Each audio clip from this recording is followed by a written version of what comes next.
Call a meeting of the West Newbury Selectboard order at 7:13 p.m. on April 2022.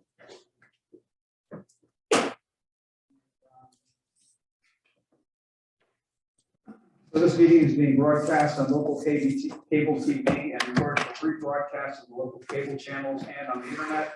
Meeting is also accessible by remote participation by the following instructions through Zoom. If somebody's watching on cable and wants to call in to the Zoom meeting, they can dial in. On the screen.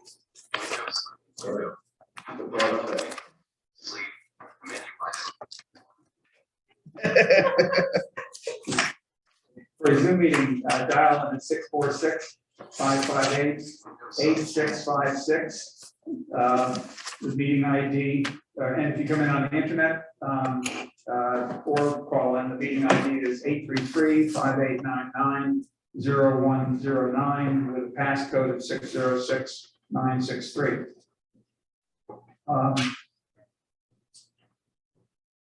Rocks Village Bridge. So yeah, this is a problem. As I'm sure everybody knows at this point, Rocks Village Bridge was struck by an overheight truck about probably 3 weeks ago or so now. And there was substantial damage done to the center section on the West Newbury side, structural damage. And at this point, the state has hired a consulting engineer to propose both a temporary and a long-term repair, temporary fix and long-term repair. The bridge is going to be closed for quite a while, and it will be rotated to the open position. Then it will be closed to traffic. It will be rotated to the open position sometime soon, and braced on the center structure, supported on the center structure, and so the boat traffic can get through. So the river will be, river traffic will be able to cross through, but road traffic won't be able to cross over the river. And we really can't give any realistic time frame at this point. I think you can, maybe speaking out of turn, but I think you can be 100% confident that the bridge is not going to be usable so well past the summer, and it possible it could end up being a year because the damage is substantial. And I think that's about all there is to say about it. Maybe we need to institute a ferry. Yeah, there we go. And there's a landing there. We could use that. We could be a ferry.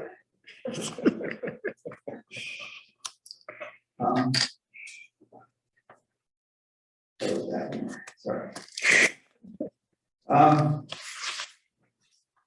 Okay, so there's a townwide cleanup scheduled for Saturday and Sunday, the 22nd, 23rd, and 24th.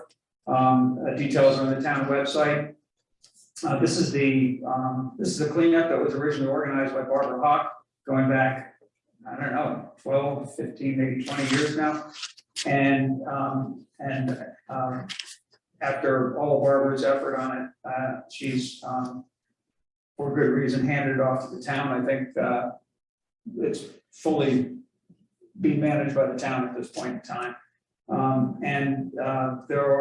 There is information on the town website. You can pick up bags from the DPW, I believe, bags and gloves. It's actually a great way to spend a Saturday morning with friends walking around the streets, because that's what we do every year. Clean up town and you get a chance to visit with friends.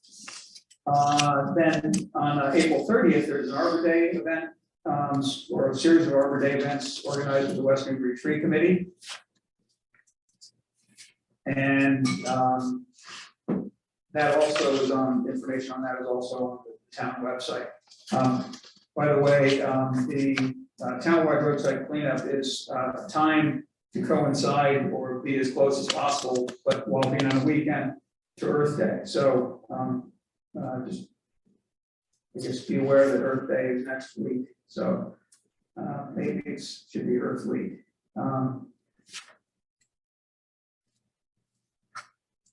There's a call for interest for members of the Board of Fire Engineers. And the Board of Fire Engineers is a 3-member board that makes decisions regarding operational and structural issues for the fire department. They're appointed each year in April by the Select Board. And so if there is somebody else currently, I think in order to be appointed to the fire engineers, you have to be an existing member of the West Newbury Fire Department. Is that? I don't think there's a legal requirement. That's definitely been the custom, and that's something that, you know, when I met with the fire company a few weeks ago or a month ago, you know, it was important to the crew. Yeah. But it's not in fact a requirement. Okay. And you, just as a sort of the reverse of that, a few, now maybe like 10 years ago, there were people that were getting aged out of the being actual firefighters, but they wanted to continue on as, you know, sort of administrative people with the board. And I believe that was not deemed viable by town council. So Yeah. I think that I think there's something in there that you have to actually be a firefighter to be on the board. Okay. I know, not to quibble, but I spent a good part of the day on Wednesday with Rock Dower because we had the EMS activity, or the Seabrook, Right. you know, drill, and he just happened to say that in where he lives in Groveland, that they also have Board of Fire Engineers, and that they're not fire people. So I don't know. Okay. That's the only reason why, you know. Yeah. It seems odd to me that It seems like would it. be the case because to be a fire engineer, you have to have familiarity with equipment and operations and you know all the dynamics. I don't know how somebody without that experience would do it, but I wouldn't advise it. yeah, But, right. yeah. So also final note that you can subscribe to the westnewbury.org or www.newbury.org/subscribe to sign up for email town news and announcements.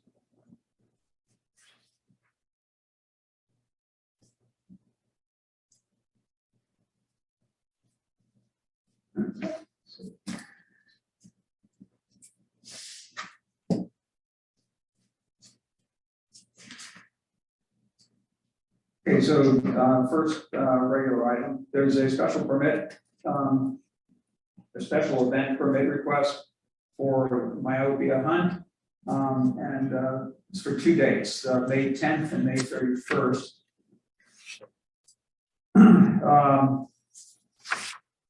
The route starts not in West Newbury and Maudsley, but then loops across, I guess it comes across the Curzon Mills Bridge. Those are both Tuesdays. Okay, thanks. Right. And loops over through West Newbury and then ends up back in Maudsley, crosses back over in Newburyport and ends up in Maudsley. And it looks like everything is here, and there's letters or emails from both the police chief and the chief of the Board of Fire Engineers, saying they had no issues. So I think we have everything here. Does anybody have any questions? And so I was just curious that the police details not needed, so they just count on participants to direct traffic. There's a short section on the street. That's been how they have handled before. They're given, you know, reflective jackets and members that are directing at the sites on the road. Yeah, I guess. I mean, you have to sign off on it, I'm just curious. Yeah. I think legally you can ride a horse on the street, so of course it is an organized event, but you know, legally anybody can ride a horse on the street, Right, but there's probably. as long as you stay in your lane. There's probably quite a few horses at once, though, right? Right, So, I mean, it's the Yeah. whole street will be taken out, but maybe it's for a short amount of time. yeah, I think it is for fairly short distance. Okay. Okay, well, I'll make a motion. Go ahead. Okay, yeah, I'll make a motion to issue a special event permit for the Myopia hunt on Tuesday, May 10th and Tuesday, May 31st. Second. All in favor? Right. Aye. I have that paperwork for you guys to sign off on when we need to know. Okay, great, thanks. Okay, next is a review of the request for authorization to conduct removal of invasive plant species from town-owned land, including the Dunn property by request from Ann Craig and Tom Craig. Hi, Hi. So we thought it would be great if we could. and would you mind coming up and sitting by the mic here? Great, thanks. Hi, Ann Craig. Hi, we were interested in being able to help the town with invasive species control. And we've noticed a lot of bittersweet climbing all over the trees. And specifically, I thought it would be good to start with the Upper Dunn Field. I think I sent you photos. My thoughts would be we would now, while there's no foliage, try to cut those main trunks of the trees and then probably go back in September and just with loppers and just cut back what's sprung up from the base again. So sort of cold weather work. We don't really want to get in there in the summer too much. Right. Particularly once it's leaved out, like you said, you can't really see what you're doing. anymore. Yeah, right. So that would be the plan. Basically now just take a chainsaw and cut them. They're huge. So Are they just, big enough for you to use a chainsaw? Yeah, they're not that big. A lot of them are that big, Yeah, or okay, maybe yeah. that big. You know, of course, there's smaller ones, but these are readily identifiable. Right, There's huge. yeah, and those, the big ones are the ones that are doing the most damage in the near term, doing the most damage to the trees. Yeah, they got, you know, they Yeah. produce a lot of berries, so if we can at least cut them down so they're not propagating, it would be good. And I have plans to meet with Michelle Green next week, because we had talked about other places in town that could use it. I had mentioned Riverbend, because that's where we ski a lot and we see it around the field, basically, the hayfield in Riverbend. And then Nancy Powell of the WN2 group had mentioned something, I think it's the field off Middle Street and Indian Hill. Yeah. Yeah, which Corner I rode my bike by there the other day, it didn't look too bad to me. there. Yeah, the funny thing about bittersweet is, you know, if you get it earlier, before it does look bad, you're. Yeah. you're ahead of the game. Yeah. So I was gonna go to those other sites with Michelle to review it with her. Yeah. the one on Indian Hill, is that Greenbelt property or is that? No, it's No, just it's town. Yeah, Yeah, that's, I think it's, you refer to the Andreas property. It's the water field, yeah. yeah. So I'm just wondering if you need to check with somebody other than Quantum. If it's some of that water department. owned or- Well, That's- the water that- department actually doesn't own any land, so. That's the town, that would be the board of selectmen on the select board on the Indian Hill one. And River Bend is done by the Conservation Commission, that's under their jurisdiction. The other one done is, I think. Well, I on think the that's Dunn up. side, yeah, on the Dunn side, it's the select board, and on the Pike State Hillside, it's Parks and Rec.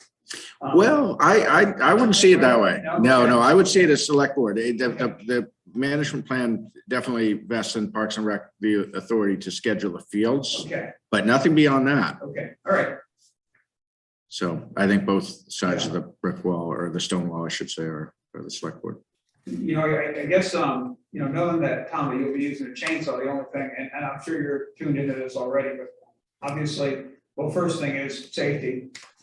Second thing is safety. Yeah, second thing is safety, and then the third thing is to try as hard as you can not to nick the tree, because if, obviously, we don't want to partially girdle the tree, or, not that we're gonna girdle a tree, but, if we can avoid damage to the trees themselves, that's. Yeah, I think you yeah, can, yeah, pretty much, they're like usually a few inches away. Yeah, exactly, yeah. Yeah, we're not gonna try to pull them down. Yeah, no, yeah, if you Just just gotta cut them, I mean, I have tons of it around me and on my property and, big ones too, and, you cut them and 3 years later, they're on the ground, it's not. They dry out. It's not good solid wood, Yeah. it's. So, in a couple of 3 years, they degraded to the Well, point that where would they be just good break to and fall hear. out of the tree, That'd be nice. Yeah. They get off the trees. yeah. That'd be really- So But- do we need indemnification for? Yeah, I sent you the form, basically the release Oh, right, of yeah. claims, so that I would definitely want to have that on file. Okay, I know it's very impersonal, but it's definitely, yes. in the town's interest, just if there was a incident that you're basically knowing that there is some risk involved with the work that you're doing and that the town wouldn't bear, exposure if there Right. was, Okay, we'll an do injury. that. Right. Each fill one out. Great, That would be So you're terrific. gonna be Thank you. because now, once you do this, everybody else in town is gonna start doing the same thing. That would be great. That would be really good. yeah, I mean, I think if you took some before and after photos or during photos and you sent them off to my office, we'd put them up on social media, get some publicity for it. Yeah, Okay, you can always take the after pictures, but you can't take the before. yeah. Yeah, it's true. Well, they're huge, so it'll be really good, I think. Yeah, Great. Well, thank you for. Great. Thank you. yeah, good. We need to, motion and, It wouldn't hurt. Yeah. I mean, I don't know that you really do because, but that wouldn't hurt. Yeah, get your documents. Yeah. So, I would make a motion that we give permission to Ann and Tom Craig to have at it with the bittersweet. And if you happen to get a multiflora rose or anything else, any other invasive in the process, that's allowable. So. Second. All in favor? Aye. Thank you. Thank you. Now, do you want me? Yeah, chainsaw cans, I highly recommend them. He's got, well, Jack's- let's get your chainsaw pants like that. Yeah. Yeah, Okay. you're right. Even no shoes. I jumped out of a tree and landed on a chainsaw one time. And I had to go over, it was Sunday afternoon, I didn't want to go to the river, so I went over to my office and sewed myself up. Don't do this at home. So that's why I'm a big believer in chainsaw pants. From then I didn't have them. Wow. Good story. Plant your jaw on a stick or something.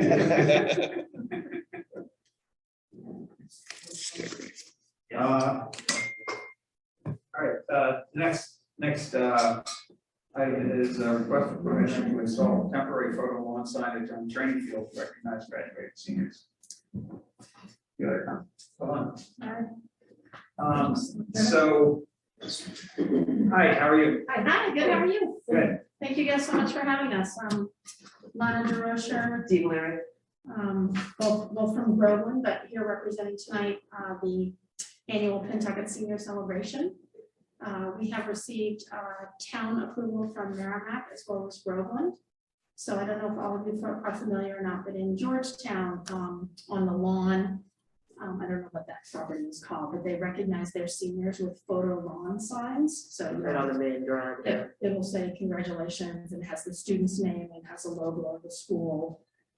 It would be for a temporary period, so we're looking for about the 30 days before graduation. So again, Merrimack has approved, they're allowing us to put those signs up in front of the Donahue School. We were trying by the Rocks Village Bridge there, but obviously again, nobody's going that way anytime soon. Yeah. So they gave us permission there at the town meeting to put the Merrimack seniors in front of the Donahue. And then for the Groveland seniors, those will be displayed at Elm Park. We have offered to the parents as part of the ordering process that again, it's completely optional, so they don't have to participate. But we're requesting from the town of West Newbury that we're able to display them for the West Newbury seniors. We just would like to know what your thoughts are about, again, a 30-day temporary, we would be the ones It's putting not them even up. really 30 days, but We'd be the ones putting them up and then bringing Taking them them, down. taking them down and bringing them to graduation, which is being held at the school on June 4th. So, I guess I think you're aware, I think it was in the, response that you initially got by email, that, the town has a policy about where signs are allowed, and one of the places that they're, specifically not allowed is the training field, and, there is a precedent where the garden club for decades has put a banner up there, and their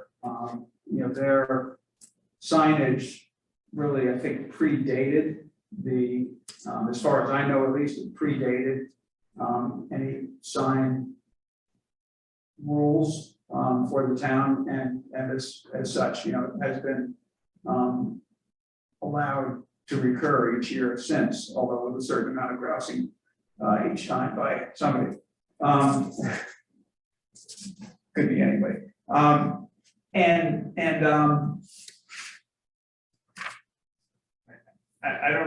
don't know, I'm personally, I think we need to stay with the rule that we have. And not stray from that, because once we stray for that, we've set a precedent. And I'm curious, did you look at the alternative of Page School, or?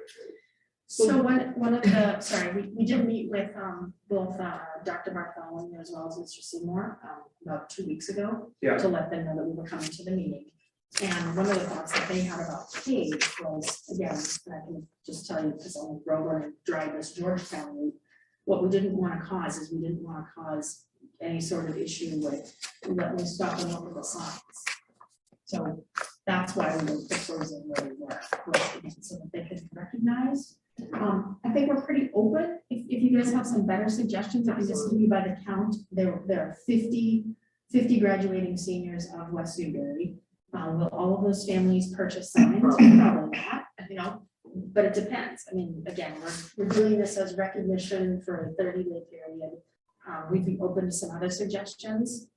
as long as they're high visible, that's the key, is we want them highly visible. These signs are, I don't even know what the They're- dimensions are, but they're big. 24 by So, there you go. I'm sorry, Bobby. 24 inches by 18 inches. They're Oh, like your average. They're just like the Pushing- sign up for pushing the ground. lacrosse, Okay. Exactly. the small metal stakes. Right. That's not that big. I thought you were gonna say like. Yeah, no, they're not 14, huge, but Yeah. they're big enough so that people driving by would be like, oh, I know that kid, that's, you know what I mean?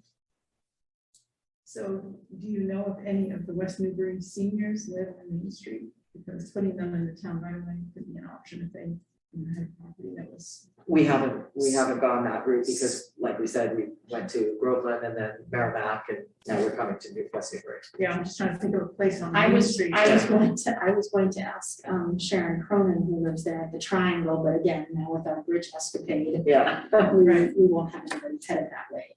If you'd like me to research and see if I could find somebody who'd be willing for the, front lawn, I just didn't go to that yet. Yeah, it's just I thought of the page too, like that, in terms of visibility on 113. the training field is don't wanna go there, because everybody, and the reason being, it's a veterans memorial essentially, so we don't wanna, ultimately, then it'll be, if we're not trying to be difficult, but then it'll be the middle school lacrosse wants to put the signs up there, because once you do it, then, well, you let Sure. fill in the blank do it, so everyone wants to put something there, and we're trying to keep that a privilege, Yeah. sort of a memorial space, so. But I'd be amenable to other places if we can think What of about, something big enough, yeah. What about in front of the library, which is just on the other side? So that's up to the Board of Library Trustees. Oh. And that makes it's just the, jurisdictional problem, the library controls that. That's actually a different area of land, that is not part of the. What about right out front of this building? Could they use the scissors and sabers? Well, so let's circle back. So the policy reads, in no instance shall the installation of temporary signs be approved at the following locations: town offices, library, training field, public safety building, or traffic islands, unless grandfathered time of policy adoption, which is very limited. So really, without changing policy, that rules out all of those locations. Soldiers and sailors, Jim had just jotted that down too. Yeah, I was kind It's of on Main about the Street, right I think with what you're saying about Veterans Memorial, it's kind of a slippery slope as well, but it's land under your control, so it's up to you. And where is that? It's up the street on the same side. It's Back the this way, handsome, about 200 yards, 300 yards. The old brick building.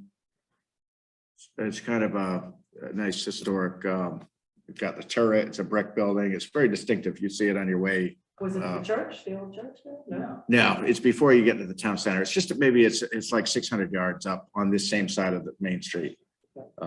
There's a new development there, Drake's Landing. It's right after that driveway.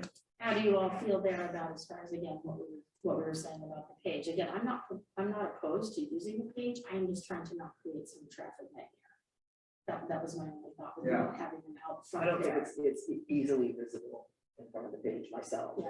Or how about across the way there in front of the, before you head down to Pipe Stave, that's pretty open there. That's, Not on the road, though, really.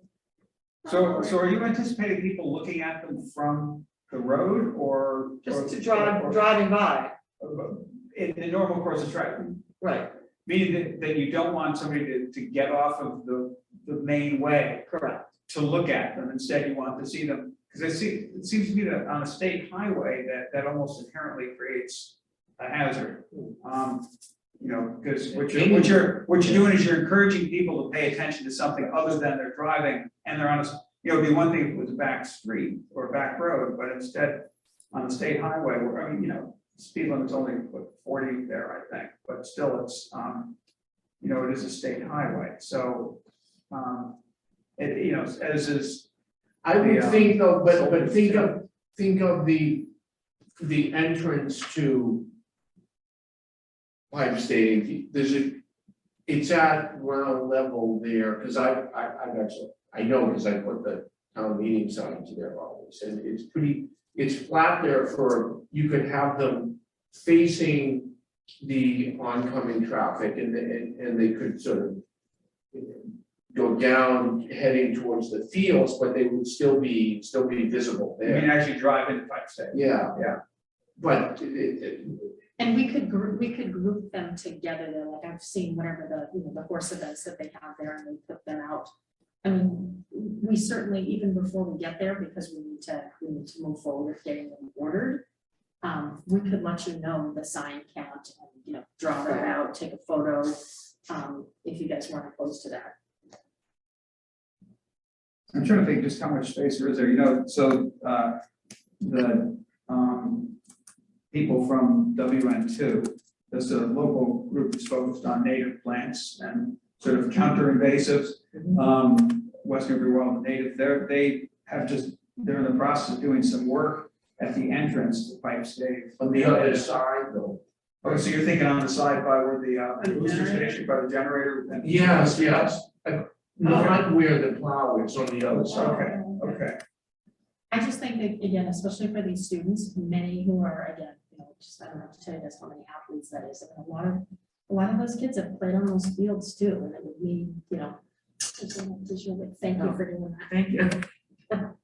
Oh, thanks. Yeah, I was looking at my phone. It wasn't really good. Yeah, so, to the road that runs vertically on the, yeah, right there, with that, yeah, so that's the area. And if you're heading east on 113, it's visible down that road for a significant. I mean, it's wide open right there. Yeah. Yeah. Well, if that meets your needs, then. I think again, I think that's more than fair and reasonable, and like I said, I hope you guys respect that what we're thinking about with the page as well, it's just again, that just so much on the uphill there. Yeah. I don't think that's a wise choice. Yeah. But Well, I think well, there in the open, Yeah, the advantage there too is that if people actually are gonna go look at them, they're gonna get off of the highway, they're gonna get off the road. So, they could go pull in. right. They could go take a picture with them or something, Yeah. and you'd be off the road. Yeah, And that way then we would stay off of your historic training field and not right. propose anything we need to change any sort of regulations. And again, hopefully by coming to the proper channels, you guys would embrace that. Yeah, would be, the other interesting thing about this is that, at least in the near term, that's something that's gonna stay. It's gonna remain in its current condition, more or less. At least there's no current plan to do anything. Whereas some of the other ideas have been thrown out that there may be changes.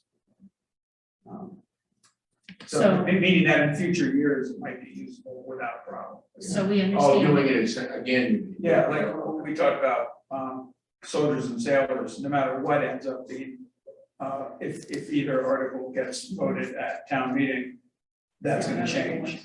Right, so, so, So we also have the requirement up to 2 week periods. So we're doing a 4 week period, 2 consecutive. sounds like it, yeah. And that's the same for the other towns as well.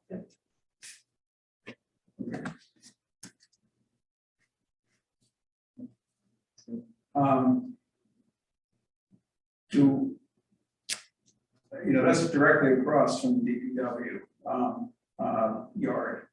I wonder if it's just worth asking Wayne if he has any concerns. Oh, I'm sure he wouldn't. I mean, they're not going off the road. Yeah, I know, I didn't think it would impact anything with DPW, but it'll definitely, particularly as sports start ramping up, it will get lots of eyes. But we would want to make sure they're far enough off the traveled way to not impede parking, because we do on busy days, we do have people, parking right along that street, Yeah. or I not feel street, like for but the times driveway. that I've been there for, for soccer and lacrosse for many years. Yes, and cross country, that most of the time, by the time you get to where the recycle dumpsters are and the sign to head, sort of down. Yeah. Not many cars park on that side at all after that. Yeah, exactly, that's my, so I wasn't sure any stuff, because I'm not aware of just like parking that far up. Unless it's a really, really abnormal event, yeah. Okay, I make a motion to approve the placement of the senior celebration signs on the east side of the access road to the Pentucket, to the High Save Plainfields. second. Any other discussion? All in favor? All right. I mean, I heard this in the discussion, but just so for the period of 28 days. Correct, yeah. All right. Okay, yeah. Thank you guys very much. We greatly appreciate it. Thank you very much. All right, thank you for having us. Sure, have a good night. All right, thank you. Thanks. Thanks. We done for the night? That's no such luck. Thank you very much. Bye. That's all I got. We're done. Okay, we've got a request for temporary road closure at portion of Church Street for use of the staging area for the Rocks Village Bridge repairs. So the idea here is that the short section of Church Street from Ferry Lane, or say from the intersection of Church Street and Ridge Street up to where Ferry Lane cuts off of Church Street, would be available for the company SPS, New England, is going to be doing the repair work for the Rocks Village Bridge. And so I guess initially this would just be for the temporary repair work. Yes. And it's sort of a staging material for construction materials, and and just for any work they have to do on the ground. I think it makes perfect sense. So is there just state and materials? No, like. Yeah, it's fuel or it's anything it's like saying that? that they wouldn't be storing equipment there. I have a good question about fuel. I guess we could put that in motion that they can't be storing. Yeah, I mean, honestly, this is something that, first came to my attention Thursday, just with the note that you see. And I would think that before we would, I would think we'd want to have some written agreement with the company, like because Wayne mentioned it to me and he said, oh, I'm going to get a written request. And then I saw he wrote the written request. Like, I'd like to have, I don't know, maybe a certificate of insurance. If there's going to be restriction on storage of fuel or whatever, I don't want to run up a legal bill, but it might be worth just getting an appropriate agreement in place. Okay. I don't want to overly complicate things, but at the same time, Also, there's not a the lot of there. condition, when they leave it, the condition should be the same as when they arrive. Right. Well, that's probably gonna be a different contractor doing the second phase, and then, so that may. Well, I was thinking this was right now, I think was proposed just for the, This is just the for beginning. just for Yeah. the first phase. Yeah. To conduct, yes, this contract for Massachusetts, temporary repairs of Roxville Bridge, and like East Church Street. So this is for SBS. If it is a different company, then that would have to be another agreement. They will not stage or store any equipment or material in Ferry Park. So it would be on the road only, it won't be in Ferry Park. And we'll leave 24/7 access to the boat ramp. The boat ramp is at the very intersection there between Church Street and Bridge. So, yeah, as long as they're not blocking right at the. Yeah, so I think that needs to be in the agreement too. Yeah. One thing to say it in the letter, but. Yeah, there should probably be some distance, 50 or 100 Separated. feet, yeah, for which that's left open so the cars that are. I assume they're gonna put up a chain link fence, a portable chain link fence or. Yeah, I mean, so what will happen a lot of people bring their boats over and park Yeah. there and go out, so we're gonna lose that access if there's like that whole section blocked off. Yeah, so the only boats that are put in there though really are rooftop boats because the ramp isn't such bad shape. Is anybody back? I don't think I've ever seen anybody back a trailer down that. I don't know if you can. Oh, yeah, I have. Okay, boy, it's pretty rough. Yeah, It's not good, but yeah. Yeah, hard to, a lot of people. Yeah, well, no, I've launched it, a bunch of times, but that's what I was, if we had maybe 100 feet of accessibility into Church Street, maybe you don't even need that much, but there had to be some section of Church Street that was left Mhm. where there was parking access left. A little bit though. Remember, think of the big picture. Yeah. We're worrying about a couple of kayaks when like school buses can't get across the street. Yeah. Oh, yeah, we don't want to do so much that it impedes their ability to do the job. Yeah, but there's room for 4 vehicles. Right? Is that what you- Yeah. 6, Yeah, I would think 6. So maybe Wayne can take a look and figure out the best way to mark out the area. That, it has to be like, in addition to the program. Or do you want to? No, if I'd be good with Wayne doing it, I think as much as we can, we need to push something back on.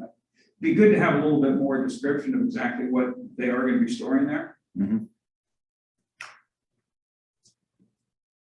Yeah, their initial outreach was just last Tuesday. 6 days ago, they're asking for a construction laydown area. And their initial request was actually for use of Ferry Park, which Wayne correctly said that's not gonna fly. Yeah, And then Wayne, I believe, prepared this markup. So they really haven't done anything. yeah, I feel like, yeah, we do. I feel we do need to formalize this a little bit, Okay. just if the board's inclined to, and I think we should allow it. yeah, I know. But I think we it's should the have some perfect- it's parameters, the yeah. right location for that, and it doesn't impede current traffic at all. But, we need, the road is an asset, we need to make sure the asset's protected, so we don't want damage to the pavement.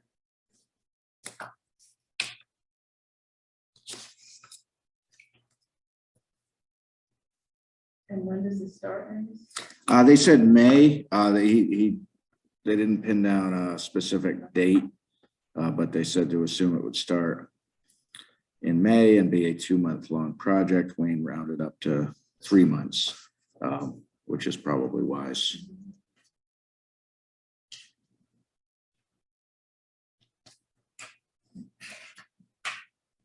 Oh, it does say temporary fencing, I didn't see that. So do we need more information before we vote?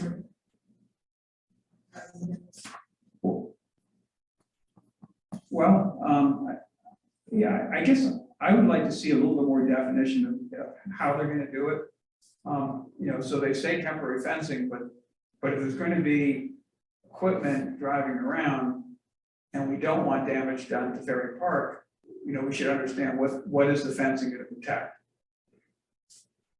Because we probably want fencing to make sure that they don't inadvertently, drive a bulldozer up onto a Ferry Park or something like that. And I'm curious when the both ends of the road closed, if they're both. Is there gonna be a gate, so there's traffic one way, or there's traffic that go both ways? Yeah. For people that are. Yeah, it would be good to see what their thoughts are, what they propose, and then make sure that works from the town standpoint. Well, they're not gonna be able to store much on a half width of a road. But The road is gonna have to be closed. no, the road will be closed, but so, for the first 80 feet or however much distance we need to fit cars, to have space for cars parked, they'll probably only have one lane, half the road. But for the rest of it, they should have the entire road width, because there's nothing else is going on that road right now. I'm assuming they're gonna have to get vehicles in and out to get to the material. Yeah. So that they've gotta have some kind of traffic flow. Right, and they should have access from both ends then. Oh, that's true, you could get from the other end. Right. They have a gate at both ends. Yeah.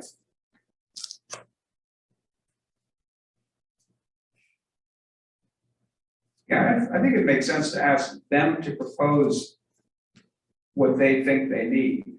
And then, as you said, Angus, probably then have KP look at it. Yeah, I think so. Yeah, because it's the kind of thing that doesn't seem like it would amount to much, but then if it does and we Right. don't have anything, we're gonna kind of feel silly. And where they have been contracted by Mass DOT, maybe someone from DOT works up a better schematic. I mean, I feel like Wayne put this together. Like, Yeah. why should it be, on It Wayne should be to, us, yeah. right? Yeah. They should, so what I've written down in terms of kind of town interests that we want to ensure are secured. One is the condition of the roadway, certificate of insurance. I think we need to ask about any kind of fuel storage. What would the temporary fencing protect? And allowance for any parking, like what? So what's your expectation in terms of, other than as a staging area or a laydown area, how much parking should they be retaining for recreational So, visitors? in previous conversations, I think, Wayne has used a number of 20. Of course, these were polling spaces. I'm not sure for parallel parking. Because essentially that's what it is along the side there. I think, I think he used a number of about 20 feet per space. So say if it was 5 spaces, that'd be 100 feet. 100 lineal feet from the landing to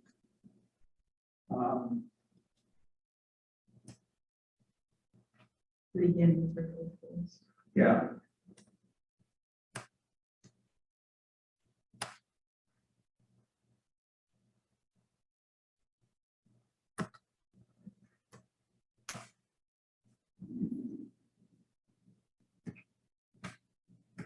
Could we see how much 100 feet would be? Yeah.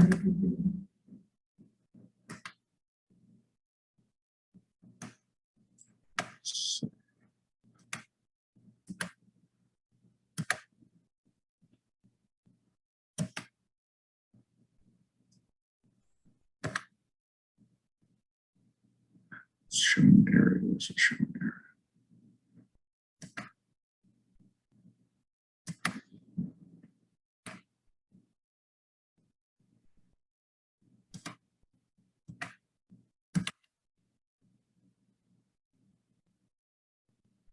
Oh, what do you know, Look at 100 feet. How about that? So it would actually be on the other side of the road. Yeah, but we just want to know how. far down. Yeah, no, that works And well. further up, I mean, so the land. Yeah, it could start up, yeah, it could start another 30 or 40 feet to the, that isn't oriented, north. No, it could. No.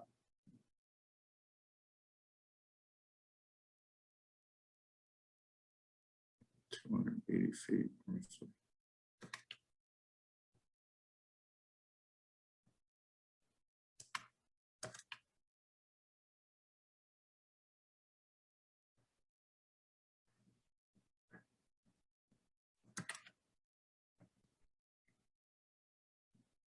So 100 feet takes about 40% of the length of the road. So, You would want to be up near the road. yeah, that's it, that's what I was saying, right, it's, I had a point, right? But, yeah, so, here's the landing, so, it's kind of, the shoulder is kind of wide right here, but if this was to start about here, down to here or so, or maybe there would be 100 feet. So this section here, Do people park on Bridge Street as well as? No. no.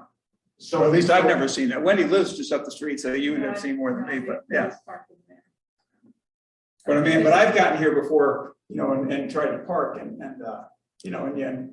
sometimes you get there and you're the only car, but I've gone there other times where there were 4 or 5 other cars.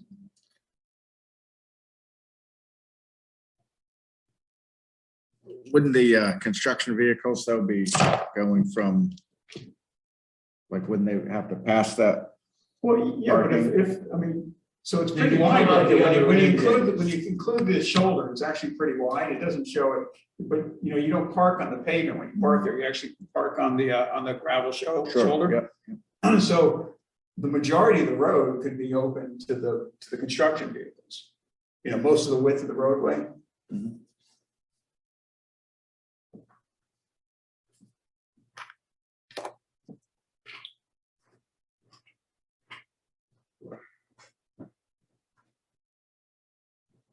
All right, we can send some follow-up questions. It does seem like we ought to have, some more detail before you vote something. Yeah, I agree with that. I know Sam's here for the addressing bylaw. I don't know if anyone has questions on that, or if I don't want to skip ahead, but I don't want to keep him here. Yeah, no, and I think that's fine. Or maybe, do you want to maybe give a brief synopsis of why it's proposed and what problem it's going to solve? Sure. Yeah. Thanks for dropping me in. How you doing, Sam? Pretty good. What are you guys okay? I'm assuming you voted for the end of the mask. Well, we haven't put out, we've adopted a somewhat Some have inconsistent. chosen to flout the policy. That's one. Ask again in an hour. So the reason for this is just clarification of unwritten policies that we have, along with the mass general law that already exists and our existing bylaw that says you must address your house. That's been in mass general law for quite a long time. It's both enforced by myself and fire. One of the problems we found as a collective group of town employees that work with this is there's very little guidance in the master general law other than put a number on your house of contrasting color, a minimum of, I think, either 3 or 4 inches of height. That's pretty much it. The problem with that is not all people have, an idea of what a contrasting color is. I drove up to a black mailbox with black numbers on it the other day, which I'm sure is very easy to see at night. Currently, if I see anything like that or someone's missing a number, I inform them that, it's a good idea to do it for emergency purposes, deliveries, those types of things. And most people are very receptive.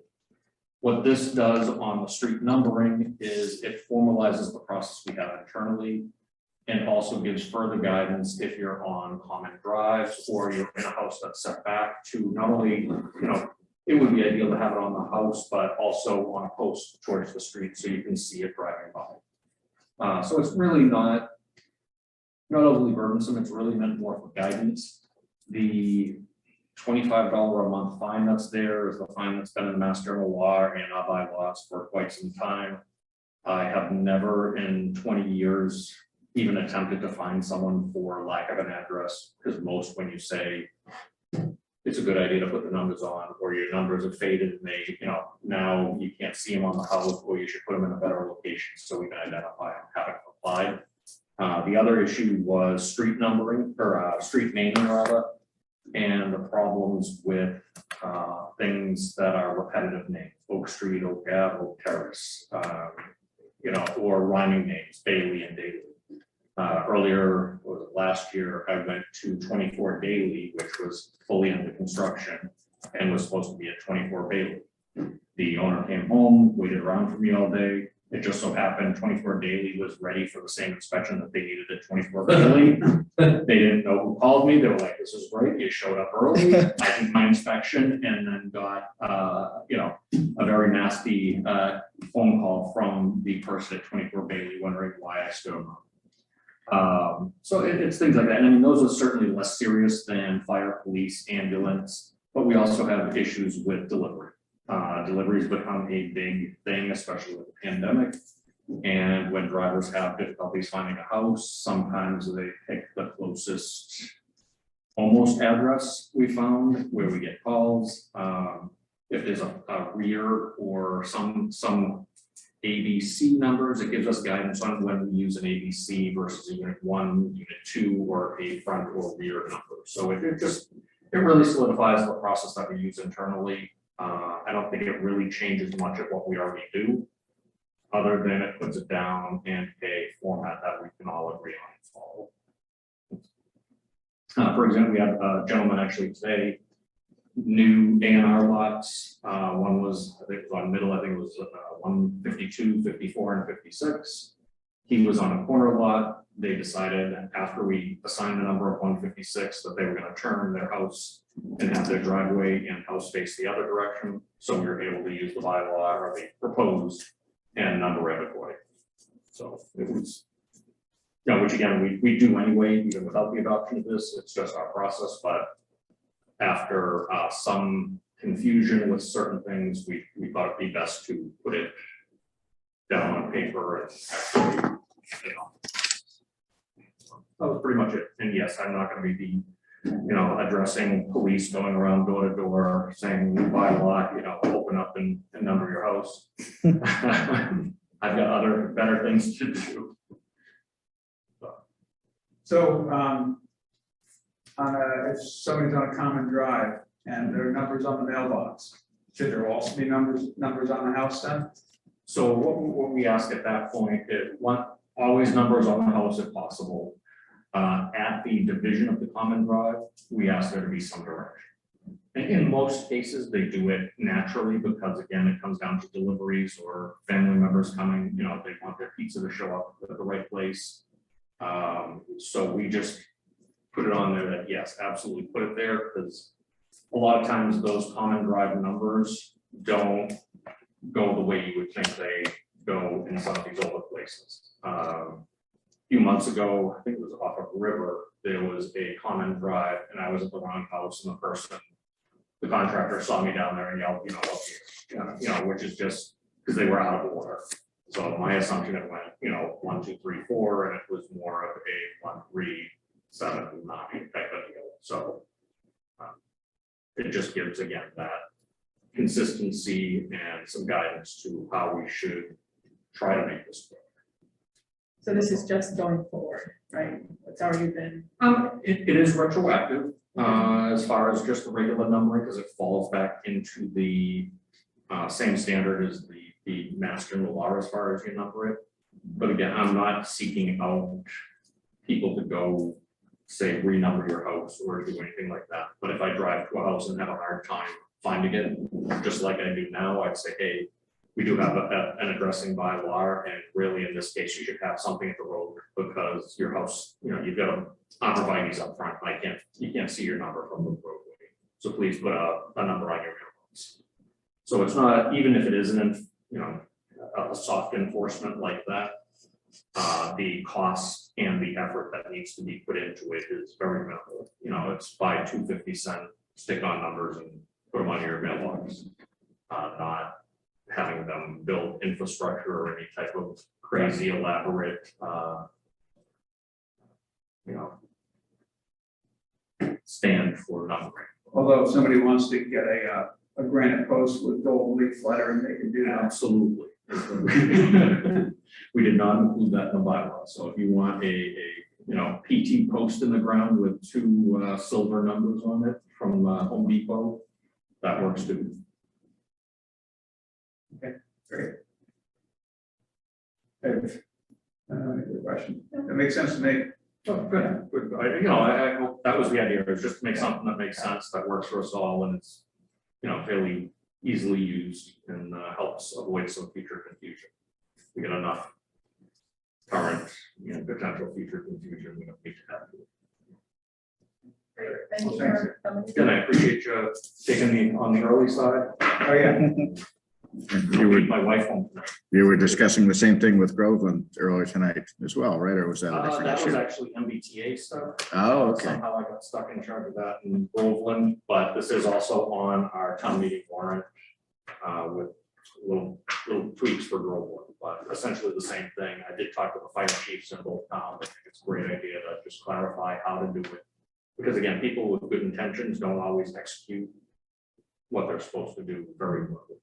I think this just gives them some guidance as to how you put a number on your house. You wouldn't think it's that hard, but the other thing it does, construction sites as well. It identifies that when you start a construction site, and again, they're supposed to do it under mass general law, but it reinforces, put a number out there. So if someone falls off a ladder, someone gets hurt, there's not an identified house there yet. We got a location for the entrance to the construction site. So, sure, I don't know how much of a difference it'll make, but it can hurt. Yeah, So, great. awesome. Well, thank you guys again. Yeah. Thanks, Sam. Have a good night.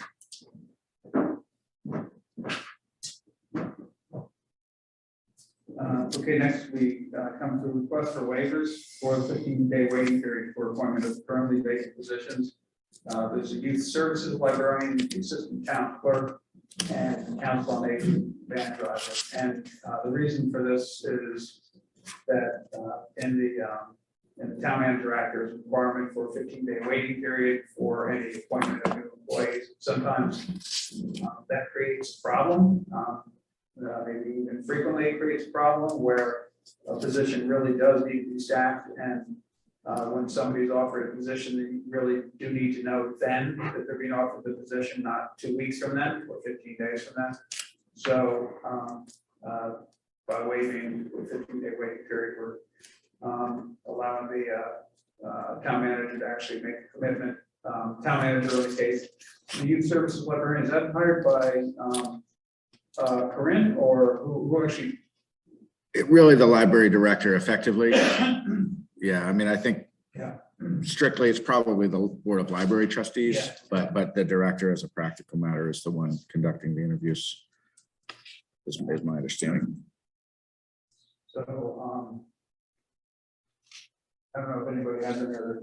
So I'm just wondering, is there a way you can get around having to do this? I think we could, as a matter of policy, I think it's something that would probably need to be reaffirmed every time there's a newly seated select board, since it is in statute. And so I would want it such a policy to basically cite the statute and say notwithstanding such and such, the board as currently composed, votes to preemptively waive the 15-day. We've talked about that a bit, so if we just haven't put pen to paper, but. And at this point, with there only being one meeting left in the current term, would be pointless, but. Yeah, no, it'd be good. maybe- It's maybe a the select board, consistent inefficiency. Yeah. should do it.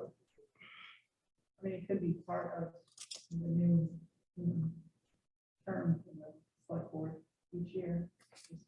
Have that as like a standing, besides appointing to, the positions on the board.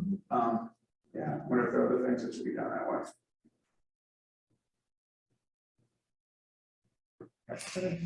Yeah, and then if we do it the first time, at least that's a start. Yep. So, unless anybody has any other questions, is it legit to do these as one motion or? Yeah, I think so. Yeah. So I would make a motion to waive the 15-day waiting period for the appointment of the following currently vacant positions: the youth services librarian, the assistant town clerk, and the council on aging van driver. Second. Any further discussion? All in favor? Aye. Thank you. I just thought it was kind of to lighten things up a little bit. The physical demands for the council on aging driver were sitting, speaking, and listening. But I was thinking that seeing might be good too.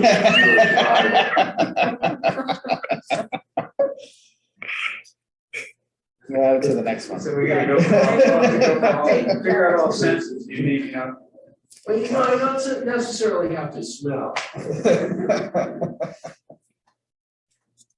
I'll send the note to Christine.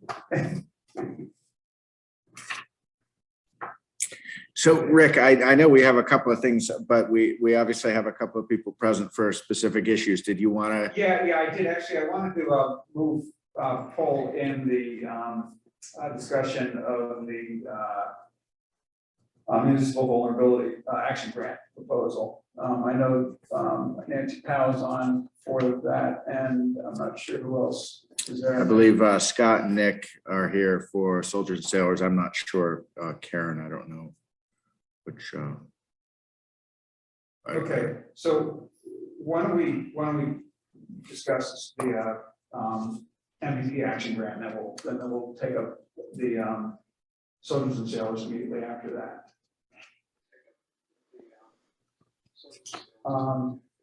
Rick, do you want to do soldiers and homes first, since there's more people waiting for that? Sure, we can do that. I guess I know Nick, I'm not sure, I know Karen. So Hi, this is Karen Iorio. I'm just a member of the residents at Daily Drive. So we're just sending one Okay. person just to listen to on the soldiers and sailors. Oh, okay, great, Karen. Sure. So we'll flip that and say we'll do soldiers and sailors first. So, Thank you. So this is a review of the report from the architect Lynn Spencer regarding the Soldiers and Sailors Memorial Building.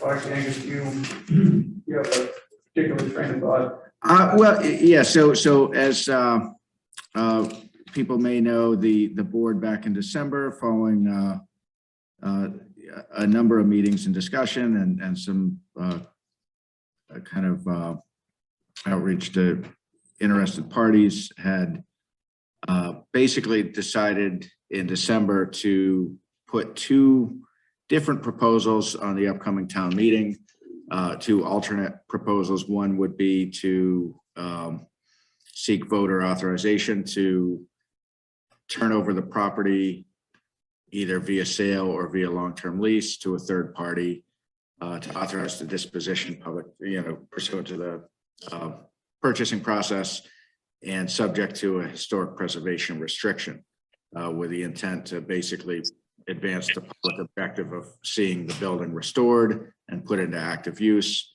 but without the town incurring the cost to do so.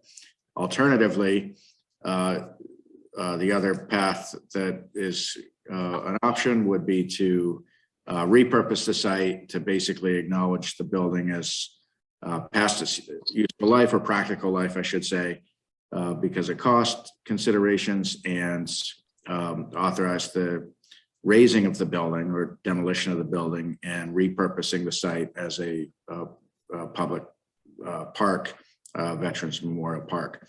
So right now there's placeholder language for both of those alternative approaches on the draft special town meeting warrant.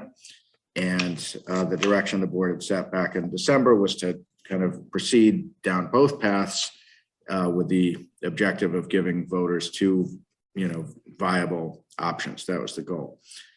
So work has gone toward both. We've got in one of the articles, we've got an amount proposed that is estimated based on estimated demolition costs, site stabilization, as well as conceptual design, if the decision was made to go in that direction. With regard to the potential authorizing the property for disposition to a third party, Lynn Spencer, who's been the town's consultant right along, was engaged to basically work up a scenario of how that might work, what types of historic preservation objectives could be satisfied with a historic preservation restriction. And she was tasked with doing some amount of feasibility testing of what might the market be for that type of adaptive reuse of the building. So some time was lost between December and roughly mid to late January, because the decision was made to wait till there was really conclusive information on the sanitary or septic. So the Board of Health met in January and basically verified the authorization of the tight tank at a certain volume. And it was really not until that point that Lynn began her work. And so what we received late last week and is included in the packet is her memo, which in a nutshell basically finds that with the zoning as it is right now in a residential use or residential zoning district, that the allowed uses are so limited that she's advising that she does not feel that the disposition of the property to a third party would be likely to meet any success. And so she's saying that if that is the route the town wants to go, her recommendation would be to consider changing the zoning for the property to allow for commercial use while crafting a historic preservation restriction that ensures public interest in things such as signage, lighting, and parking. So that's kind of a really brief distillation of a lot of information, but hopefully that sets up the conversation properly. So I think, the board, you've put both draft articles on the warrant.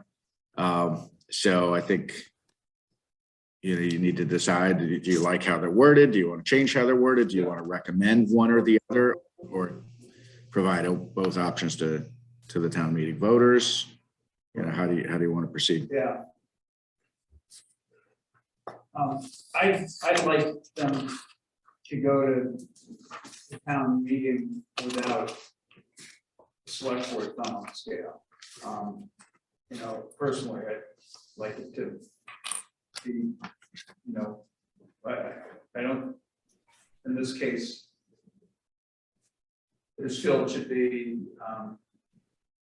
a decision that isn't weighted by the select board. I mean, it's, if the building's gone, it's gone. It's kind of an irreversible decision. And so I guess I feel that I personally don't want to persuade the town to go one way or another, or be part of persuading the town to go one way or the other. I kind of prefer that each person, each individual voting to be making their own I mean, they're gonna always make their own decision, but without it being weighted. What about the idea of getting involved with the town for a zoning change? I think that whether that is something we want to pursue is pertinent to which of those. Right, options. right. I mean, that almost becomes necessary. We didn't have this information until just now. Right. Yeah. I mean, so, yeah, so that, I think. Without some form of it, some level of assurance that the town will consider a zoning change. You know, the first option is not viable, it just plain isn't viable. And the reality of it is that even with a zoning change, it's questionable, you know, based on septic limitations and parking limitations. It has As just the right person being excited about it. right, yeah. It has its, you know, it has its problems even with some confidence that the zoning change would be supported. And if, you know, the abutters have legitimate concerns about some future use, you know, if there was an initial use that was fine, but you had no restriction on future use, you know, any commercial use in the future, then you never know what might come next. So I think in a butter or butters have legitimate concerns. I thought Lynn said though that you could craft a preservation restriction to specific office use. Yeah, I see She Lynn is said on that- now. I don't know how you, personally, I don't know what that looks like. Hi, Lynn. I don't know what that looks like, but.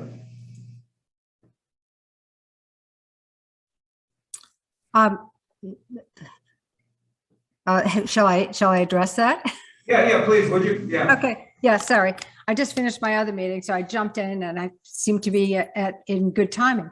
What I was suggesting, and I think the issue of possible rezoning has been brought up before, but the memo that I prepared really makes it very clear that given the other limitations on the sanitary, on the parking, as you just suggested, that, you know, the expanding the potential preservation of this structure by offering commercial use limited to office use would be, I think, you know, a reasonable thing to consider.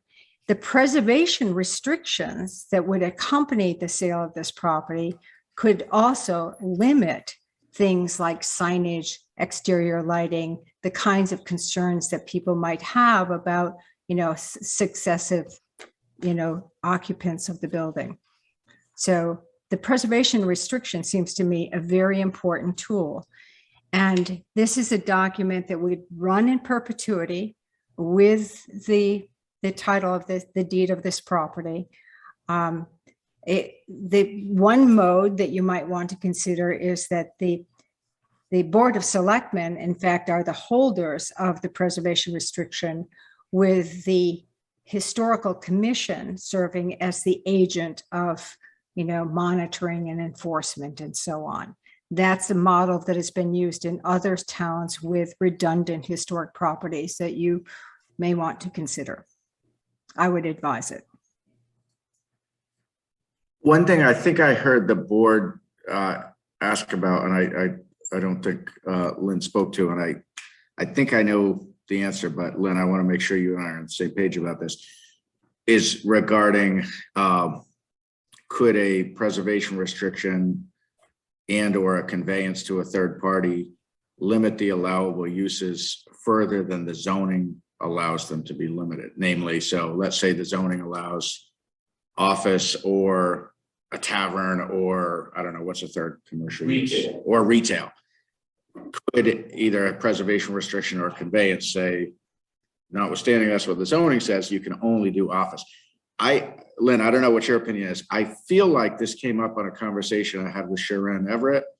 I don't think you can do that, or it would be very dubious enforceability, because once you convey that property, and I guess I'm assuming it's an ownership, but if you convey the ownership of that, if the zoning allows 6 different uses, that's what the zoning is. You know, I don't know, that would be a legal question, but I don't think a preservation restriction could constrain the allowed uses beyond what the zoning allowed.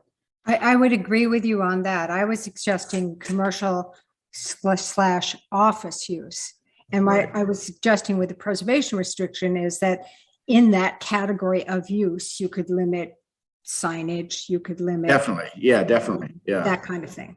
yeah. But in terms of use, the zoning is really going to govern what. The zoning would be the governing Yeah. instrument. Yeah. And there's well-established case law that a zoning district cannot allow just one use. That's something that comes up all the time when you're doing like adult entertainment zoning. Like you have to allow more than one use in a zoning district. You can allow 2, but you can't allow just one. I'm not saying that's not good or bad. It's just Yeah. a parameter Like to you can't consider. limit it to 2. You could. I mean, one of the challenges we have if the town wants to go that route is our zoning bylaw is really out of date. It needs a lot of work. We only have one commercial zoning district in town. So unless you add it to that existing zoning district, you're talking about creating an entirely new category of zoning, which might not be a bad idea, but it's a bigger, and we also don't have a table of use regulations that makes it very clear what is allowed where. So rezoning is one question, but then if the answer is yes, how you do that is where it gets even more complicated. Not to say it's not doable. Yeah. It's just not like a flip a switch kind of thing. You'd have to craft zoning for this location that presumably is different from your commercial zoning Right. everywhere else. It would be sort of a unique micro district. It looks like Nick Cracknell raised your hand. I don't know if you guys are familiar with Nick. Yeah. Nick is a highly regarded land use planner, very knowledgeable on zoning, so he probably has some insights on this. Hi, Nick. Good evening. Thanks, Angus. It's been a long time, Nick. It's good to It see you. has. It's good to hear your voice. Good to see the selectmen there in West Newbury. I'll go ahead and wave. Yep, there you are. You look good. I'm sort of here on Scott Brown's behalf. He's a friend of mine. I've worked with Scott for a long time. And we've talked about the sailors and the Soldiers and Sailors Museum building, the car post for a while.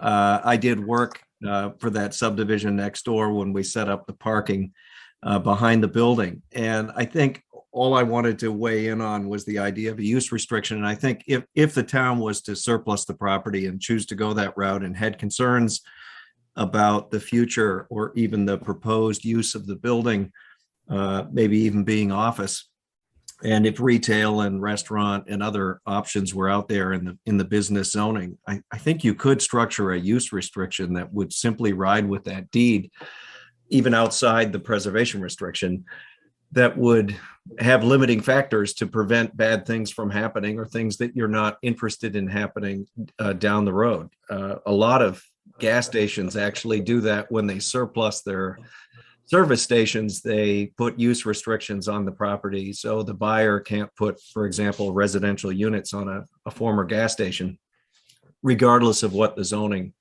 enables in the city or town. So I think you got a number of techniques you could deploy on the property should you go the route at town meeting of surplusing it. And hopefully if you go through an RFP process or some disposition that's like that, I think it's great Lynn wrote that letter, because I think it would make sense for the town to entertain offers for uses that are maybe not currently permitted, not only to maximize your net benefit on surplusing the building, but most importantly, getting it restored and preserved rather than demolished. So that's all I really have to add for now. I applaud your efforts, and hopefully there'll be an RFP for the building at some point soon. Hey, Nick, would a limitation like that, and I'm familiar when you were talking about a gas station, I was thinking of some of these grocery store owners that when they sell a store, they limit it. It can't be a grocery store again to limit competition. I've definitely seen that. Would you see that as being enforceable past 30 years? That's a really good question. Yeah. You definitely get the 30. Yeah, so I think it's worth asking town council that question and sort of circling back to the PR, which would be perpetuity, whether there's anything you can have internal to that that's a belt and suspenders to extend past 30 years. So it's a good question. I know you can get 30, but I don't know about beyond that. But I don't think any of those gas station owners would be selling property with 30-year restrictions. I really think they're perpetuity. So I don't know how they're doing that. I don't know how to raise my hand. Reaction. Scott, we can hear you. Oh, hey. Well, anyways, I just thought I would properly introduce myself. Scott Brown, 219 River Road. I'm a resident of West Newbury.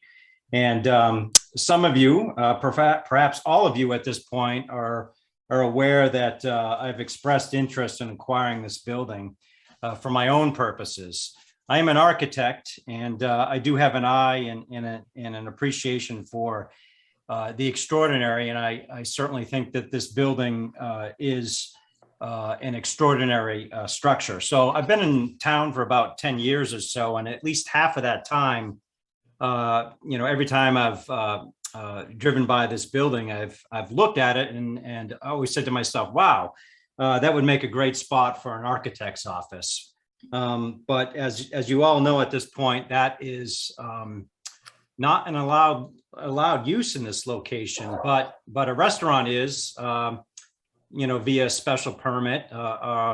Veterinary clinic is via special permit. And but why not a small professional office use? And I certainly think for what I intend to use that building for, the use would certainly be appropriate and suitable for the neighborhood.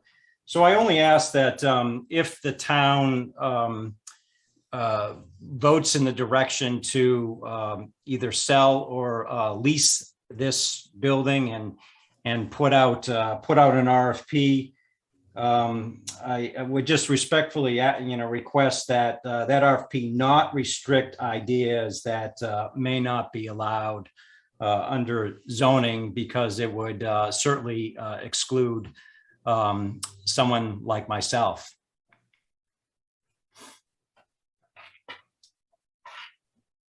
Okay. Thank you, Scott.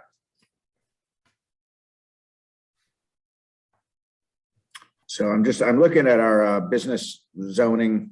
And again, this, if the town wanted to go the route of a zoning district, it's not necessarily that you just apply the existing commercial zoning, but in a business district, it does allow, as of right, meaning just subject to site plan approval, a retail store or service establishment, business or professional office or bank, restaurant or other place for serving food within a structure, parking areas or garages for use of employees, visitors, or customers, or accessory buildings and uses. And then it allows a handful of other uses by special permits, such as theater, museum, drive-in or fast food restaurant, drive-in bank, ATM, hotel, and so forth.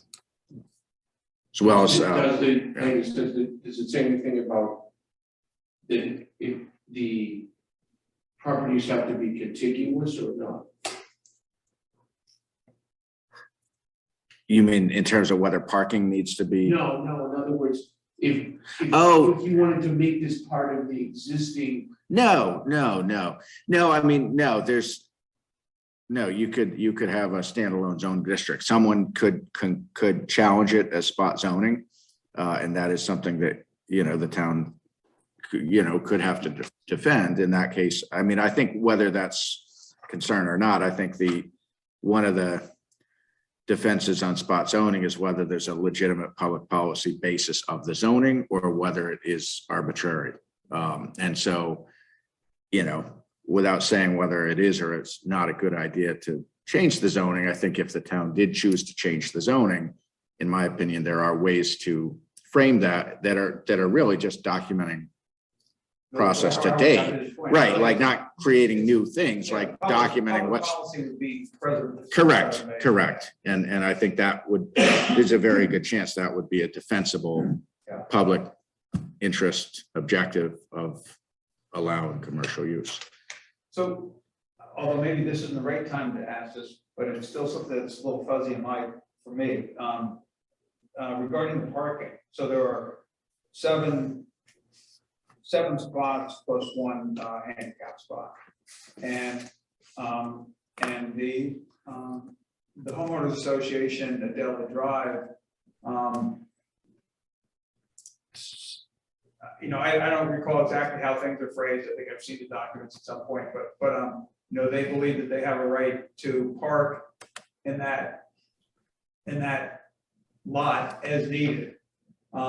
Is there any limitation? That was never in That's, any negotiations between the developer and the select board at the time that those spaces were created. So that is not true. yeah, no, it's not. The advice that I've given to the homeowners association consistently is that the residents of the development have no more nor less rights to park in that location as any other, the general public. Yeah, okay. That's So- the purpose of the easement.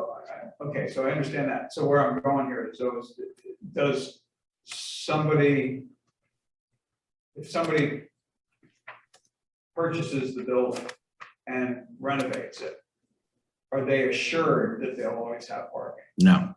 Okay. Oops.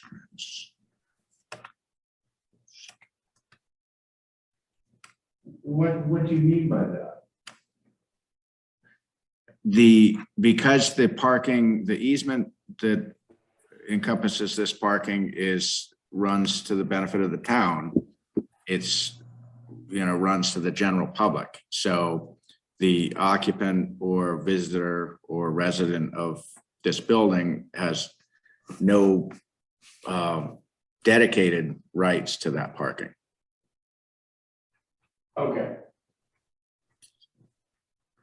In one of the earlier drafts of. But would it be, would it be ripped up and trees planted? No. It is a parking easement. So it's assured that it would be parking. It's just, but if let's say, there were, let's say a house, let's say the immediate abutter, just for discussion, let's say they had a house party and there were 4, 5, 6 cars parked here, that would be within their rights to park there. It's open to the public.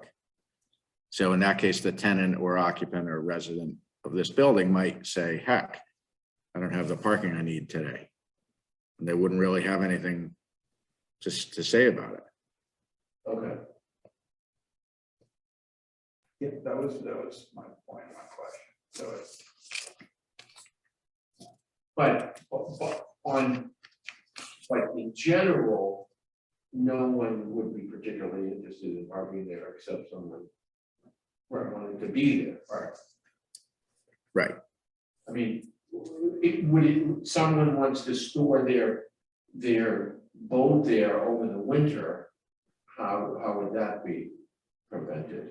I doubt you can do that on publicly available parking spaces. I don't know what the rule is, the legal rule is there, but you couldn't, on a publicly available parking space in the street, you can't do that. You can't. I mean, there's definitely a concept of overburdening an easement, but I think even short of that, I do think that board could at some point, probably should adopt, some rules or restrictions on this parking, just as in the same way that you did for instance, the Pipe State and Mill Pond during COVID. You established resident only parking. That'd be a good question for town council, was how far could you go in terms of prescribing the allowable uses of this specific parking lot? That's a complicated. Nick, is your hand still up or is that a carryover from before? No, I put it up again because I want to ask a question about the parking. May I do so? Sure. Okay, so I was involved when the subdivision was laid out and we put that parking in, and it was my recollection, even though I wasn't involved with the closing out of the project, but the intention in my memory for that parking behind the car post was that it was to be used to support the car post. And that's the reason it's there and the reason it was in that location. Maybe that evolved and changed over time. So it's general public parking, maybe to use the open space. That might be what I'm missing. But it would seem to me to be in the town's interest, along the lines of the questions that were just asked, that you seek an opinion on whether you can assign that easement as part of either a long-term lease or the surplusing of this property, so it has a viable place for someone to park and hopefully avoid the need for whatever parking is needed to support the use of the building from sitting along the side of 113 in front of the building, which would be the only obvious other place to park. So again, I think the purpose of putting it there was primarily to support the town in reusing the car post. So there must be a way through your surplusing process that you could either amend your article or your proposition for a long-term lease, or the surplusing of the car post property to include potentially a long-term lease or assignment of the easement for that parking on the abutting property. Certainly would impact the marketability and the market value of the car post if it doesn't have any deeded access to that parking lot. Anyway, that was it. I'm looking at the town meeting booklet from when the town meeting authorized the acceptance of that easement. I have a book and page if there's anyone who wants to look up the actual. It's book 35514, page 162 is the actual easement, or actually that's the deed. And I don't know if I have the easement in my office. I don't have it with me. It definitely my recollections, the easement definitely refers to intended use of serving the adjacent building, but I don't believe it's restricted to that.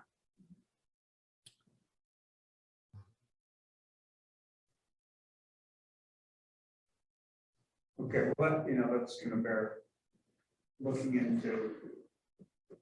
We should probably know that going into town meeting. Because that question might come up. Hopefully not.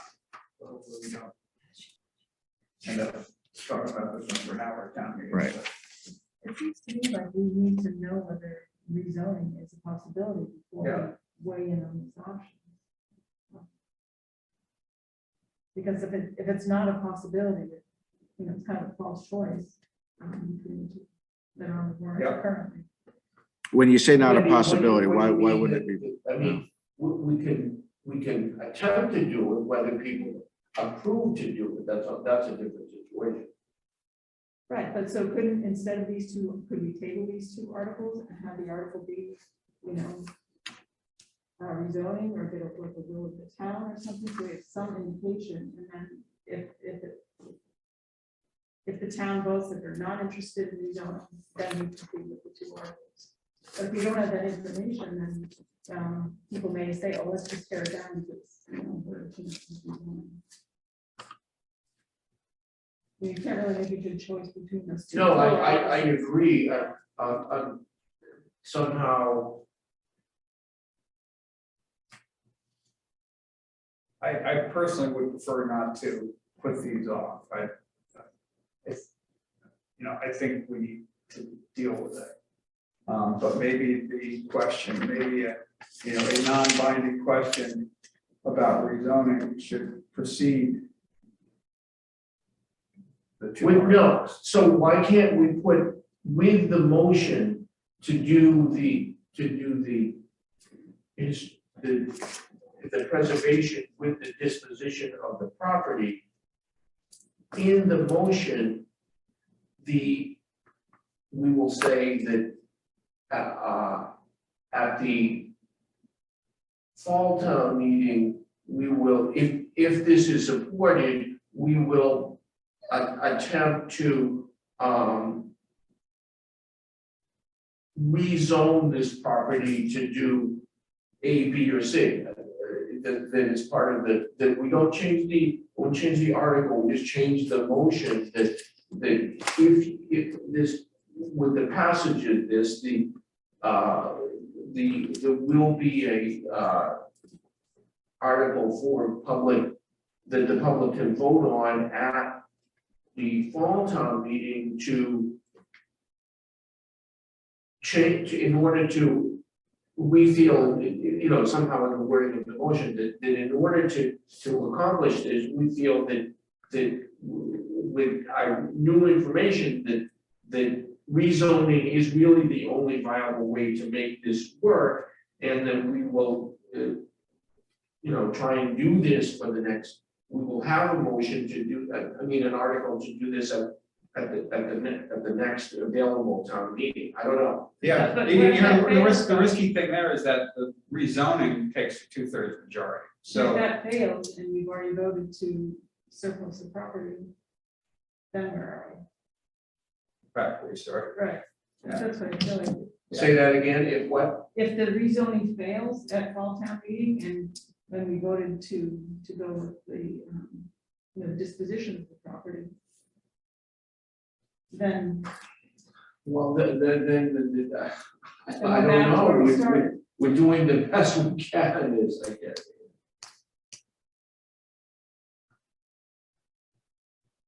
We don't have the ability to even craft a rezoning thing in this amount of time. No. No.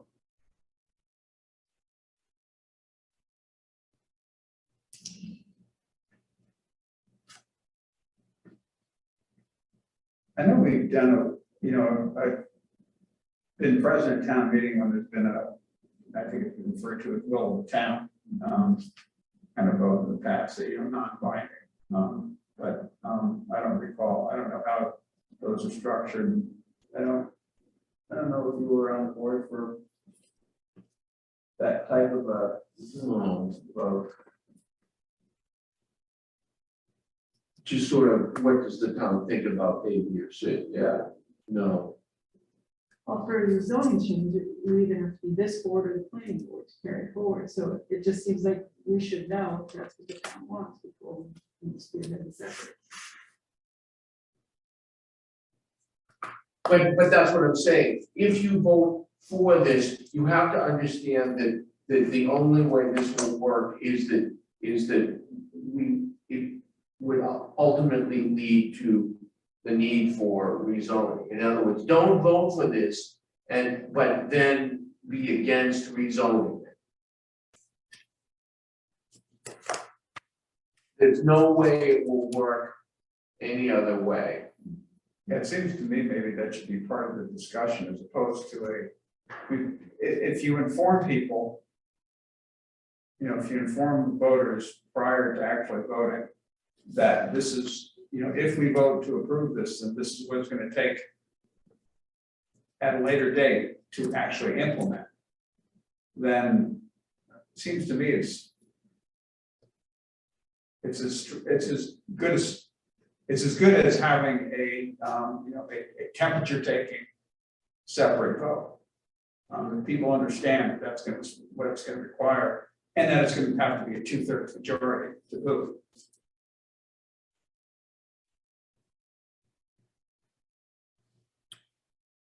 But Wendy, and I understood you're suggesting if there was like a non-binding resolution to see if town meeting was inclined to support the idea of a rezoning, if that was favored, to then table the article and come back with presumably two separate articles, one to rezone and one to authorize disposition, so that it's kind of a package brought to a future town meeting. Is that what you were suggesting? Yeah.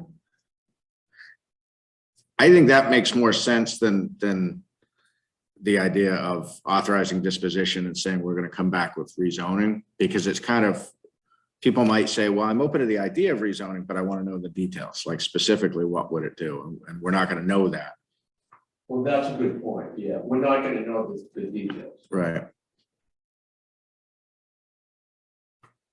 And whereas if the voters say, or the majority of voters say, we're just not interested in rezoning, then perhaps you go forward with the vote on the other proposal.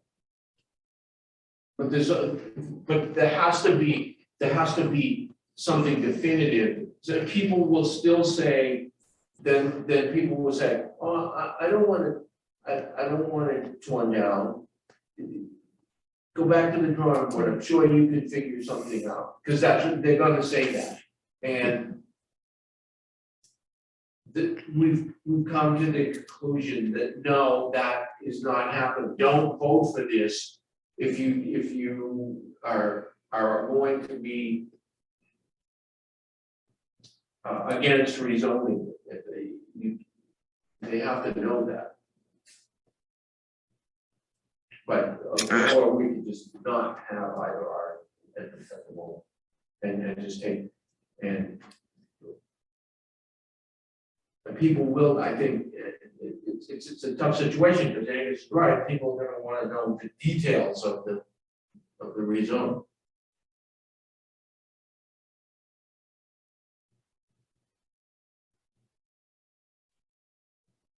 How long a process do you think that would be to craft the zoning change? It depends in part, I think, on whether it's initiated by this board or the planning board. In either case, as you know, a planning board has to have a public hearing on it. I mean, I'd be guessing in terms of the time it would take to put together a proposal. I feel like if this board initiated it, you would probably set clear direction and probably something could be drafted pretty quickly. As opposed to if you just ask the planning board to, I mean, who knows what their starting point is? Do they think it's a good idea, or that maybe they don't think it's a good idea? But I think, once you have a fully formulated proposal for them to go through their public hearing and to report back and then to get to town meeting, you're probably 60, 75 days at the short end. Is that sound about right? By the way, I did pull up the easement. I knew it was somewhere. It was an attachment to the CPC proposal initially. So it's perpetual right and non-exclusive easement to pass and repass and to park vehicles to serve the existing building, as described herein. Shall be used for vehicular and pedestrian access as well as parking to serve the existing building as shown on the plan.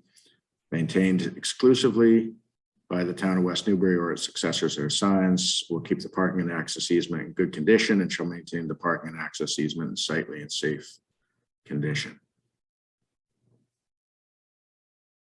So it's not exclusive, meaning that if it's not exclusive, who else is it? Well, the issue and the reason this was kind of a sticky point was the permitting predated me. Yeah. But the sense that we had some concern that perhaps the developer had created the sense that the residents of the neighborhood had rights to this, which we don't know what he did or didn't say. All we know is what the document says, and it's to the benefit of the town. So that's where, we've been consistent. They have the same rights as everybody else. They don't have any more rights than anybody else. It never came up in any discussions. That the town was part of, right? Who knows what Chip did or didn't say to prospective buyers. Speaking as one of those buyers, I think we all agree that we use it as overflow parking. So we know it's not ours. In fact, we spoke with Lear at one point because the town wasn't maintaining and plowing, not this past year, the year before. So we actually took on the plowing of that this winter. Our plower is doing that instead of the town. So that, that's how it got plowed this year. So we understand that we have the same rights as everybody else, or at least I do personally. I can't say that for every single resident, but I think we all are under that same impression as you just described. Great, thank you. So if the town sells the property, could the easement also be transferred, or does the easement have to stay regardless of what happens to the property? That's a perpetual easement. I know there's some chart that Well, I forget, didn't say it goes to the occupant of the building house. So perpetual right and non-exclusive easement to pass and repass of the parked vehicles to serve the existing building. Yeah. As described herein. Yeah. So it doesn't say who has to be the owner of the building, it just says to serve the existing building. Meaning that if the building was torn down, necessarily, then you might lose the easement. Right. Because talking about the existing building.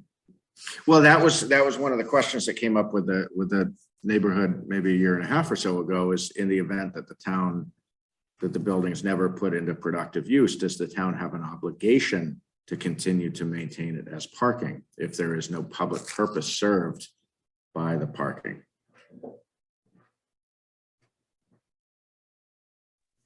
I apologize. I'm trying to figure out how to raise my hand and I can't.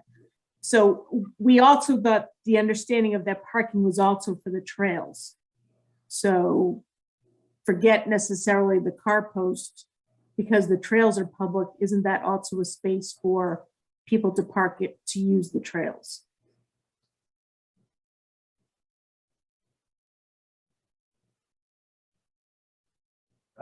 Yeah, I don't know the answer to that. I don't. Yeah, I don't think that question is one we're going to probably answer tonight. Is right. Understood. Yeah.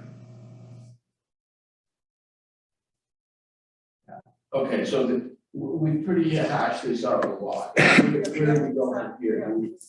Do we table the articles and do a plebiscite, or do we go forward and tell people that voting to make, for preservation probably undoubtedly necessitates a zoning change?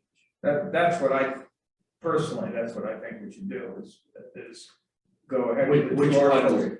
So I'm sorry, the second, yes, Okay. yeah. So no, I understand. I was listening to you second. Yeah, I mean, in my opinion, we should go with the two existing articles and the explanation for the first article. Being the preservation. Be the preservation. Yeah, I mean, that's the way they're ordered currently. So, be for the preservation. It should be explained that it will require, almost certainly for any reasonable productive use, will require a zoning change to, and I think you could go further to say a zoning change to a commercial use. And that would require a 2/3 majority. And we could specify what kind of things we would probably, and as you say, we probably can't, but what degree of commercial activity. Well, no, you might be able to do that within a zoning. Put a tire store there. Right, no, but within a zoning district, for instance, I read to you the summary of what's allowed in our current business district. Right. You wouldn't necessarily need to apply that zoning here. You could potentially do a different district that's more restrictive, as long as it allows 2 or more uses by right. That's fine. It could allow office and it could allow, I don't know what one was, it was. Residential. What? Coffee shop? Water slide. Can it, Or housing, yeah. it could allow, Residential or office. potentially 3 unit, we had a sketch that, Lynn's colleague put together that showed 3 units in that building with an exterior stair and presumably a lift. But yeah, I think as long as it allowed 2 or more uses, you could do that. What I was saying is if the zoning allows 6 uses, I would have question as to whether a conveyance could constrain it further than that. Oh, I see. Yeah. Okay, well, And would both of these articles be a simple majority, or is the disposition 1, 2? That is a good question. I don't know. It seems like it might well be 2/3 because it's a pretty weighty. Selling town property. Yeah, but I don't know. We got to run all of the articles through town council. 2/3 that it would solve the problem without, would you get 2/3 for it or not? Well, if the same people from fall. Right, it's a big if. Yeah. Yeah, I favor doing it the reverse way. I just feel like there's gonna be a lot of questions, and it'd be better to go into it knowing exactly what. So to basically preface the two articles with a non-binding resolution, and if the majority favors, considering zoning, to then table both of the articles. Yeah, and I guess if it fails, then we don't table the. Right. raising. Yeah. I agree with you, I by don't the know, way. I mean, that makes more sense to me logically as a voter. And-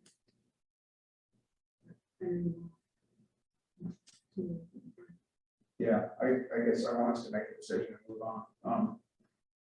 Whichever way we do it, and, what you're describing now pushes it out. Being realistic, probably another year. I don't know if it pushes it out any further than it's already pushed out, because if you authorize disposition but didn't do the zoning, you couldn't really go forward with the disposition process until the zoning was approved anyway. I mean, you could, but you're putting the bidders at great risk because they don't know what the, No one's gonna be Yeah. there, no. right. So I don't think you're losing time. Rick, no one's gonna make a bid on it if they don't think they can do what they will do. It'd be a tremendous economic gamble, no one will do that. Yeah. You want to ask, Nick, if he has input on that? Nick's done a lot of micro zoning. Yeah, I definitely, sorry, can I speak? I should ask. That was your cue, Nick. All right, yeah, I heard my name. So I'm understanding the question you're trying to answer is whether you would have a third question inserted in front of the other two that would have a non-binding resolution to entertain a zoning amendment for the property that would presumably be highly limited in what's allowed, with the idea if that passes at town meeting, then there would be a motion to table the other two articles until the next town meeting, which would presumably have the zoning amendment on it. Is that, did I hear you right? Yes, the zoning amendment and the disposition. And the surplusing, yeah. Yeah. I mean, I think that I'm hearing a couple of people, including Angus, who I have a lot of respect for, supporting that approach. I think it makes sense, and I think it's highly likely if we all put our heads together, I think it would be highly likely by town meeting, which, how many weeks away is it? When's your town meeting? About 4.5 weeks. I mean, it would seem to me not that difficult to come up with a conceptual zoning amendment if somebody was to ask the question, which inevitably would happen, as to, what would we be talking about to include maybe a limited office use on the property, and how would we go about doing that? I'm confident with you there, Angus, and the rest of you on the Board of Selectmen and the planning board that, we can answer that question without it being definitive, because there isn't enough time to go through all the motions. But I think it wouldn't be hard to give town meeting voters some good insight as to what they might expect to see at the next town meeting should they vote to move in that direction. Does that make any sense? Yeah, just a couple of caveats. I appreciate, Nick, that you said you heard my support. You didn't. You heard me outlining a path. There's a couple of paths. I'm totally agnostic on this. Got it. This is one of the issues. This ultimately, it's up to the board and ultimately up to the voters. So I am trying to lay out a couple of options. I'm really trying not to put my thumb on the scale. But I don't disagree with what you said about, that an answer could be given by town meeting of basically what might a zoning amendment look like in terms of allowed uses or other things. Is not going to be to a point that the planning board's going to agree. They're not even going to have a conversation on it. I promise you that. until there's something in front of them, they are very kind of quasi judicial in how they go about things, and they wouldn't even have a conversation at the fear of prejudicing themselves when it does come time to have a formal hearing on a proposed amendment. So I think I think your audience would primarily be, or the audience would be, I think this board that you're looking at as to what zoning concept they would be prepared to stand on the floor of town meeting and say they would intend to propose. So. Got it. So if I could just finish by saying, whatever route you go, whether you go with the surplusing first, issue an RFP, and then select a partner or a developer, and one developer might have the need for a zoning amendment, another one might not, but you'd be evaluating presumably against your parameters in your RFP, the qualifications of the bidder, the quality of the project, the adherence to the PR, whether you have a minimum bid amount or any use restrictions.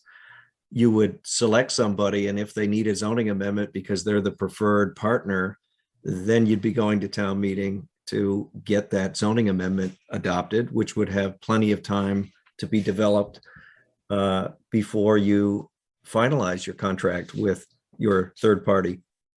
So I agree with both sides. I think you can go either route. It seems to me the most important thing, besides choosing a pathway, is figuring out in very short order what your rights are as a town in respect to the existing parking easement area, and how that relates to surplusing this property, because that will probably be the most controlling factor, whether you have the rights to lease it, whether it's truly open to anybody in a non-exclusive way or not. It seems to me that's going to be really important for anybody, including probably Scott, to look at this property and put a bid together that's going to be financeable with presumably parking. So I found the correct book and page for the recorded easement. What I said earlier was the reference in the FinCom booklet to, I believe, the overall conveyance of the overall land. The actual easement is recorded in Southern Essex Book 37180, page 376.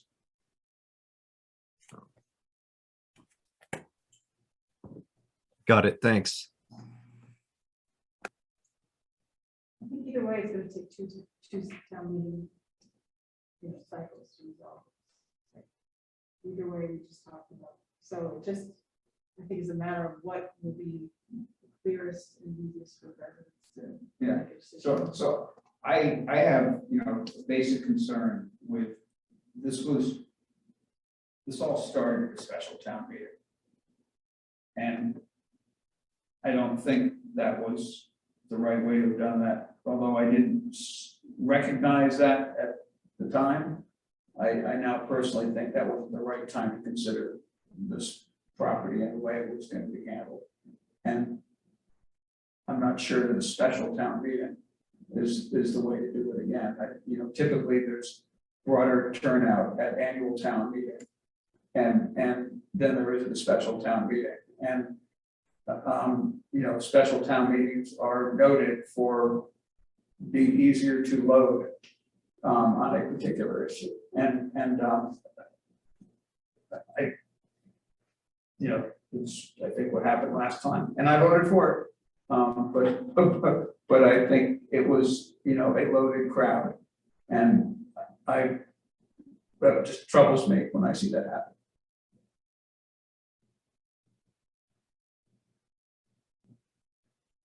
Doesn't really necessarily reflect, what town voters in general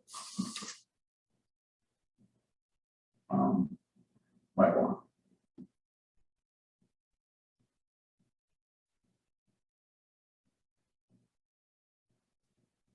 So, my mind pretty much pushes out of here.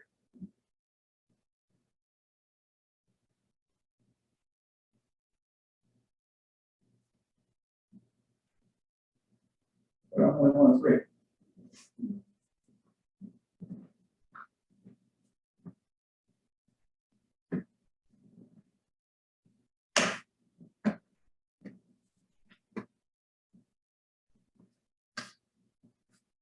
But, okay, to your point, Rick, if people are informed now that this will be the voting for preservation at 99% will lead to the need for a zoning change, then say there's an overwhelming vote for that situation, then the details of the zoning change could be voted at the next meeting, but the annual town meeting has actually voted for the concept, if not the details. I think I understood what you said. In other words, they're being informed completely that if you vote to preserve this, there's almost no way that this will happen without a zoning change, to actually make this work. And we could give them, with a little work, we could give them examples of the things we would anticipate those zoning changes to be. And then, but to actually do the zoning change with the details on it, we would have to do that later, right? But the overarching concept would be either thumbs up or thumbs down at the bigger meeting this spring. Right. That's to me what makes sense to me. Okay.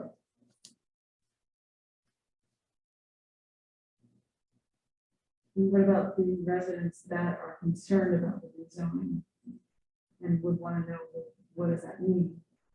Well, that's what I mean. We have to give them some information now. Do some work and find out what that might entail, and also whether we don't even know whether the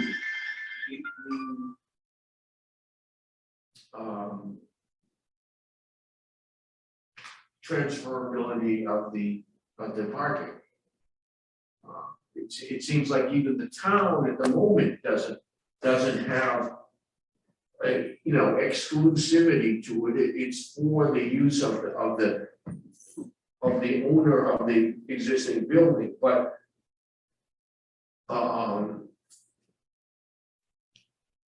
I don't, if it was a business that didn't require 18 spaces, I don't see that okay, if one additional person happened to park there, it's not going to on a Sunday, whatever, it's not going to hurt their business. I mean, just the way a lot of parking situations are. A bank might have a parking lot, but the person isn't actually going into the bank to do business. They're going next door to buy a loaf of bread. These situations happen all the time. It says no one can park here except someone doing bank business, but people do, and it's kind of the same thing. As long as it isn't 9 other cars parking there and the business can't use it at all, it doesn't become an issue. But would you want to invest the amount of money that's going to be needed to restore this building and then not be guaranteed parking, for your employees or? But there's, in that case, from meeting what Angus just, from listening to what Angus just read, that it isn't, I don't think there's any way that we can make it exclusive. I mean, I suppose we could, the select board could in some fashion we'd have to change that. Have to acquire an interest in it from the current owner, which is the homeowners association. Maybe. Nick's got his hand up again.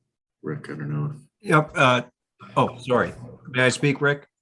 Yeah, sure, please. Yeah, I'll be very quick. I'm just reading what's on the screen. I'm not a lawyer, but it seems to me very clear from the middle paragraph. This perpetual right, non-exclusive easement to pass and repass is to park vehicles to serve the existing building. It's not for trail access per se or overflow parking. It's there to support the car post. So it would seem to me, unless I'm reading it wrong and there's something else on that page or paragraph, that you would have the ability, should you choose to do it, to at least restrict the non-exclusive right to pass and repass and park on that lot to people that are accessing the building only. That's what it's there for. It's your choice, but it would seem to me that that was the intention. That's what that says to what I can see.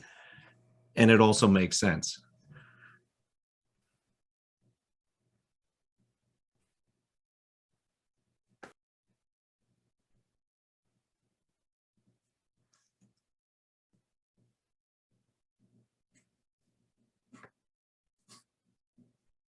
I think if we do use the existing articles, if this does not pass, then we have a way forward to go with the option 2 of the demolition and park creation. Otherwise, that's in kind of, we can't even go forward with that because no one has voted on it yet. It does, if the voters decide, no, we're not doing that, we want to go ahead and create the park, well, now we have the instructions to do that. Otherwise, even with that, we wouldn't know what to do with that. We'd have to wait until the fall to do that.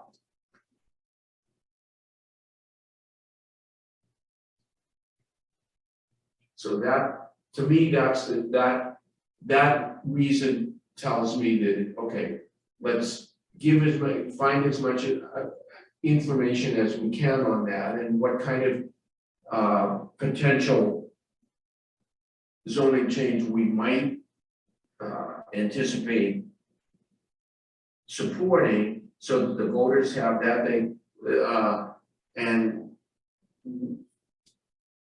then it's up to them, and if they say no, then we've made a more definitive solution rather than just saying, yeah, we support the idea of this, and then they vote the zoning change down at the well, they could this way too.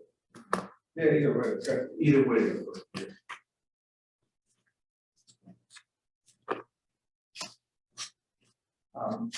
So but your primary concern is that if this happens at the end of time, instead of special. That's one of my concerns, yeah.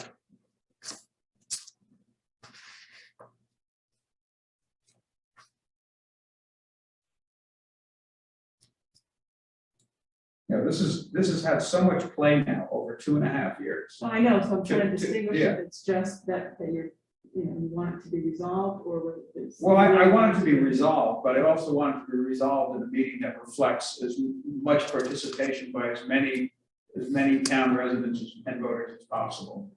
And that doesn't typically happen at a special town meeting.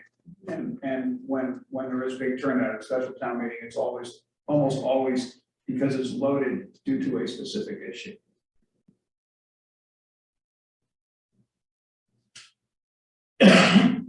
So would the same thing be true in the fall town meeting if there's going to be a zoning change? If, if this passes. Well, I guess the way I look at it is if it passes, given adequate background about the requirement for a zoning change, the zoning change will require 2/3 majority. So if people are going in, they're voting with their eyes open.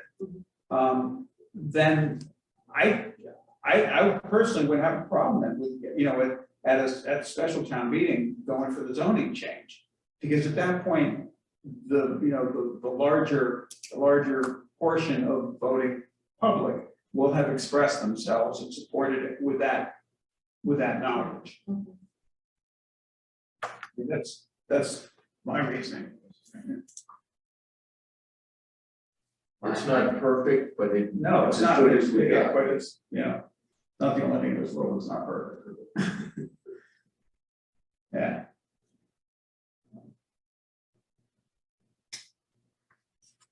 So, we don't need to make a vote. If we're not gonna change the. Well, we still have to vote to keep it on. Yeah, I guess, we still haven't reviewed these on to, whether they stay on the warrant or not.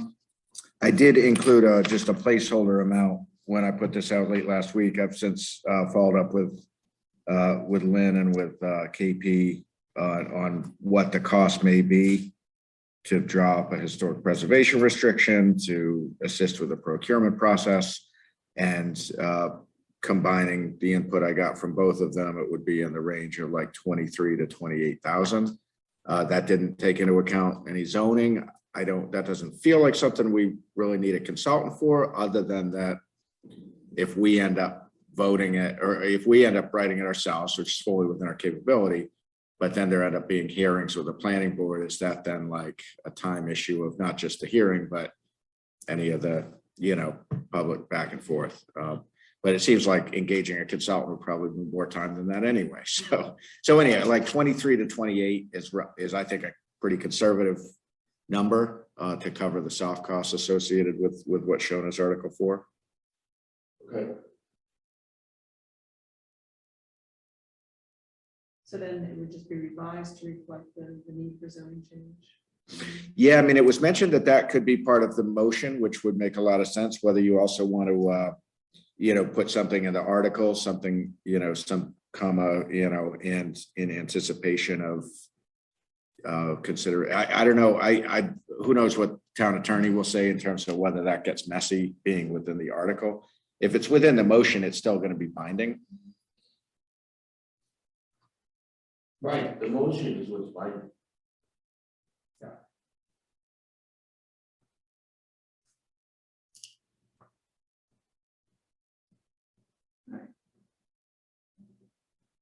So in terms of amount, you think 23, 28? I would go on the high end. if Yeah, there is any I think so. changes. Yeah, I think so. Yeah, because there's some variables there. But, I'm told a lot of historic preservation restrictions kind of boilerplate prescriptive from MHC, that there's a relative handful of things that you can customize. And none of this is without precedent in other communities. So.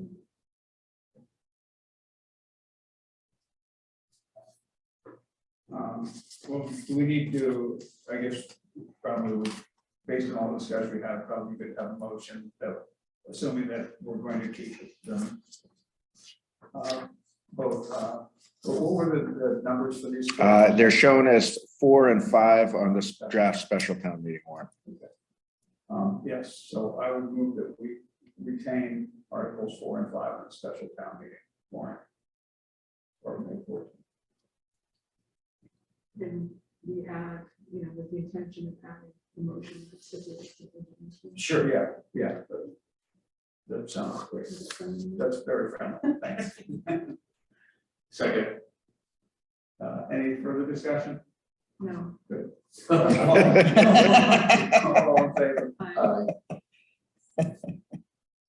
I'm sure Nancy's sorry that she allowed this to go ahead. Did we lose Nancy? I think Nancy, I think she dropped off a while ago. Oh, there's Nancy. Oh, great. I was just gonna say- Hi, how are you? I'd like to just thank everybody for their comments tonight. I think it helped. Yeah, thanks. Great. All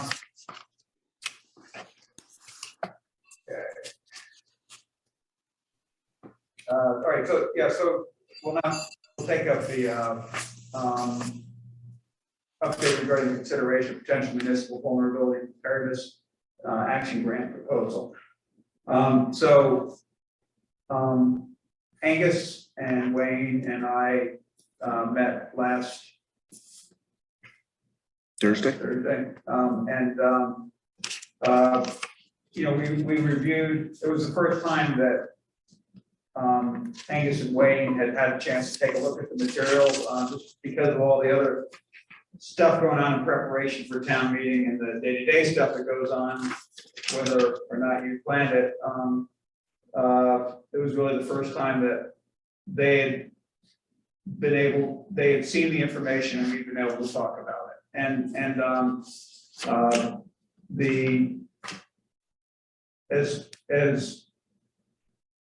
as proposed at that point, there was a fair amount, or there is a fair amount in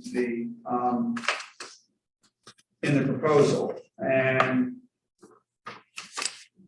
the conclusion of the conversation was that the town at the moment just doesn't have the bandwidth to support various elements of the proposal. And I think that was all in the packet, so I'm not going to go over everything, but you know, there were essentially segments of it. You know, so the question is, where do we go from here? We kind of have to make a decision by our next meeting as to whether or not to go forward. And really, the sooner we make a decision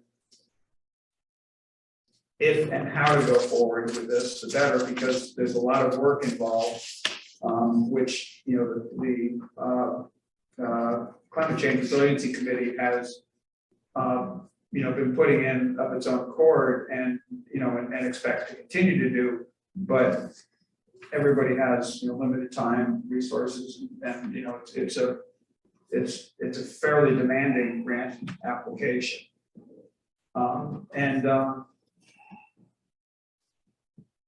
So I guess with that, just as a background, does anybody have any questions or thoughts? I don't know if you had a chance to review Yeah, what was so there. what is the primary need for staff time? Is supporting the application, or you know, what part of it? Well, it would be supporting it, you know,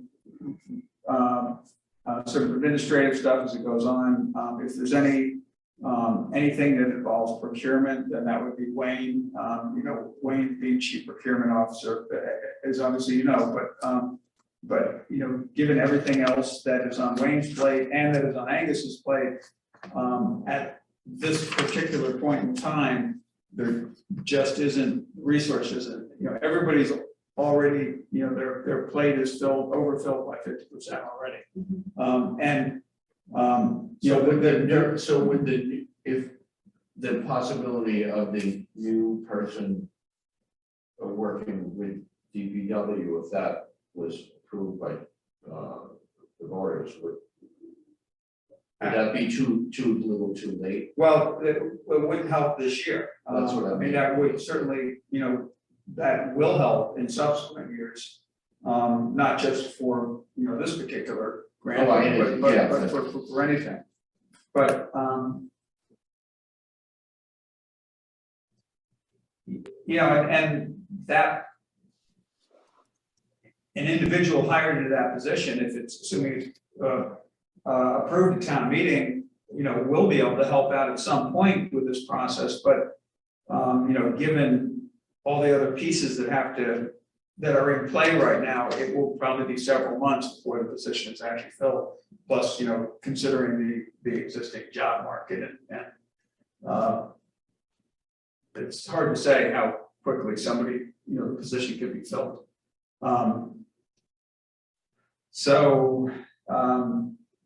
You know, the question is, do we go forward with a grant? Do we not go forward with a grant application? Do we go forward with a part of the grant application? Nancy, I know you have thoughts, so do you have anything you want to offer at this point? Yeah, so while I was listening and waiting, I actually filled out half of the grant proposal. So I do have a consolidated table of all the tasks that could be in the proposal, if that's helpful, because I know because we have so many discussions and inputs from the other town boards that were excited about some of the, you know, the potential proposals. There was like a lot of different things. So what I did today was just kind of consolidated everything and just started putting things into the grant document. So I can share my screen and just pull up the table. There's now 10 tasks under consideration, and a lot of them actually not at a cost for the town. So there's no reimbursement because a lot of it is donated services. So we can take a look at that, and then maybe you can discuss if like this kind of consolidated streamlined task is something that the town staff still feels like they cannot take on, because I think it's mostly reimbursements and financial. I mean, the resiliency committee plans to administer the grant, including all the contract work, working with the contractors directly. I mean, obviously not the awarding of the contract, but like once it's awarded, the members intend to administer the actual grant itself. So I'm not, you know, Nancy, I know you have a lot of experience based on what you do professionally with you know, working with vendors and sort of running programs like that. I'm not sure, you know, I think the town, probably for legal reasons, has to keep its hand in the game. And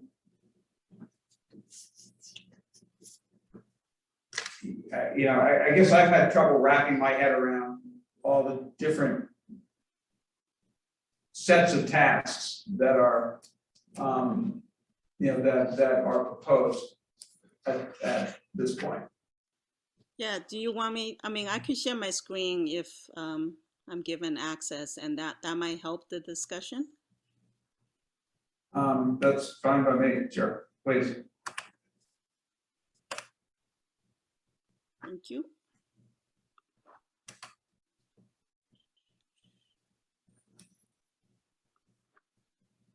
I just hate to lose all the work that we're putting in. I agree with it, yeah.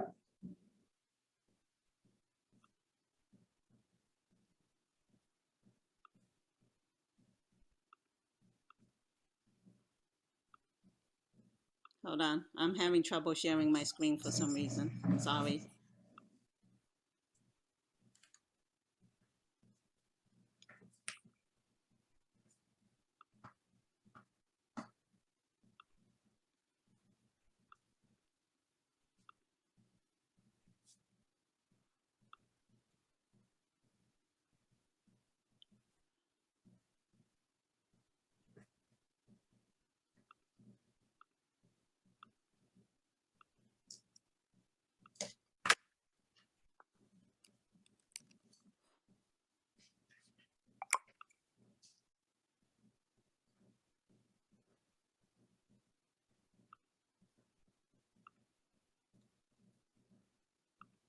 Okay, let me try this again.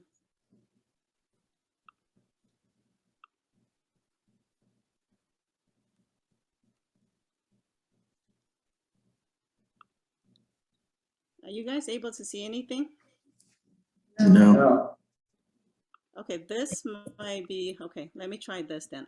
For some reason, my computer's turned off sharing on all my like Zoom accounts. Let's see.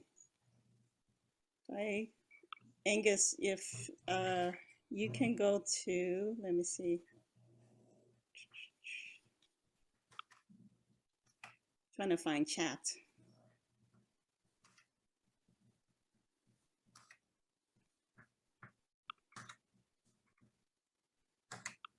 Is there a chat option in here? No. No, okay. I was trying to put my the Google Drive document in here. I made you the host, so. Yeah, no, I'm not sure what's going on, but my laptop is like not letting me share screen. It's a security setting. I don't know what's going on. Oh, let me try this. Maybe this will work now. Can you guys see that? Yep. Okay, there we go. So we had talked about kind of two projects. It's basically getting combined into one grant. But the River Road issue and then kind of this outreach community campaign, and the MVP folks really like the campaign. I mean, they like both, but they really encourage us to do the outreach and the campaign, engaging the residents about these issues so that they are discussed. They have made some suggestions about maybe doing some more work or outreach towards climate impacts because they believe that it's more dire than we currently do. So we can discuss that. Currently, it's not in the proposal.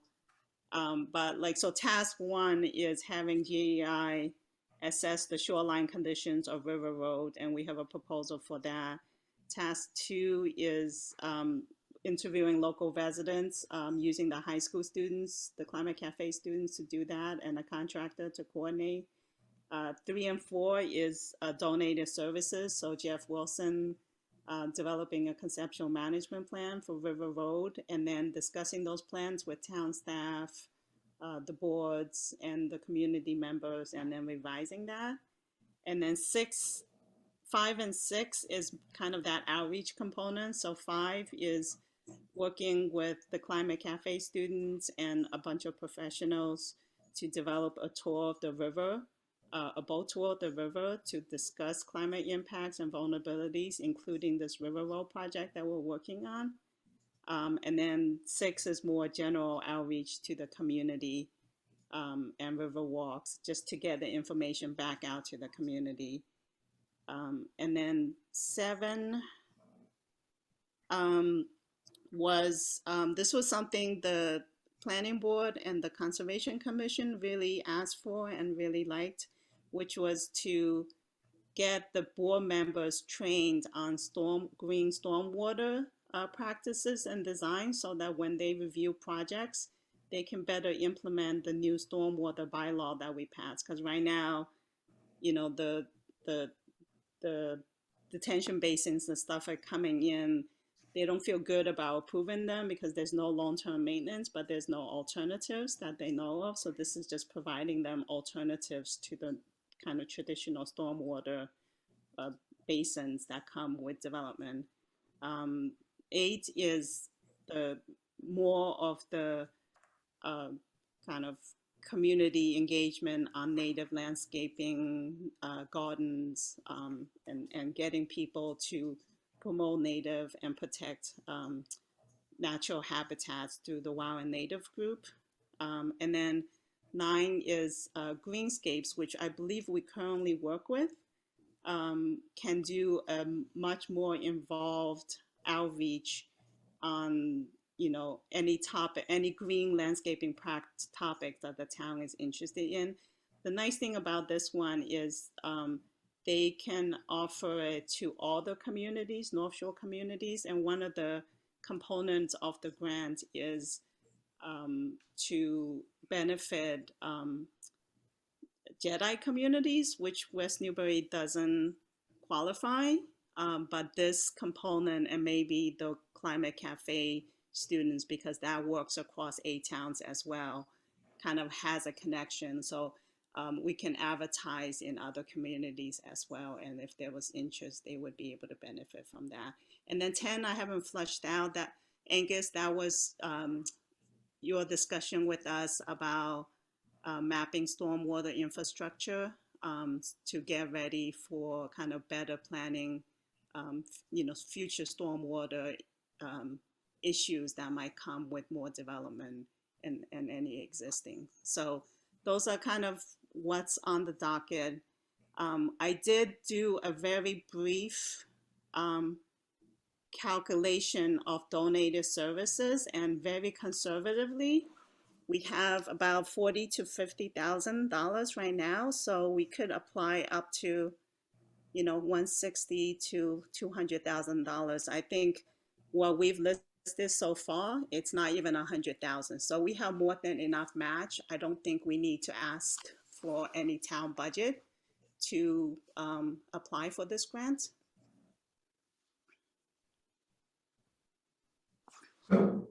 Nancy, last year we got a proposal from GEI, and I don't recall, you'll probably find that, but I don't recall what the dollar amount was of there. It was $150,000 total to put all the pieces together.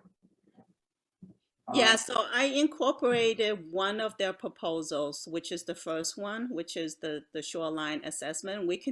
I think that one at the high end is 20,000, and that is the biggest ticket item out of our list.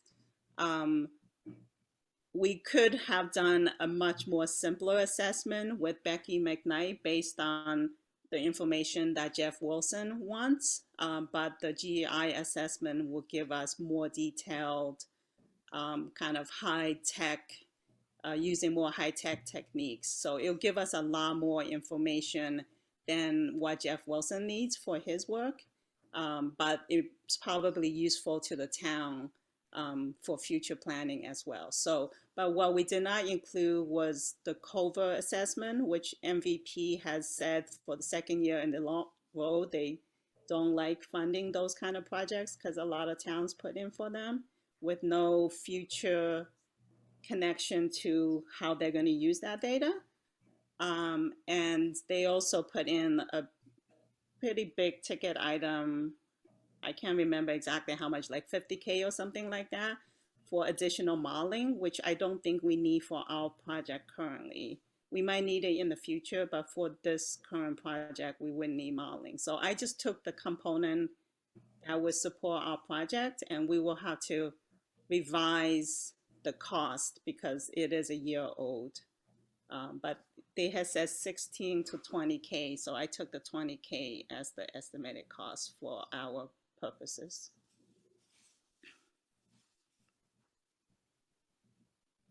So, Angus, and what you see here, where do you see the town resources would be to be used in terms of time for,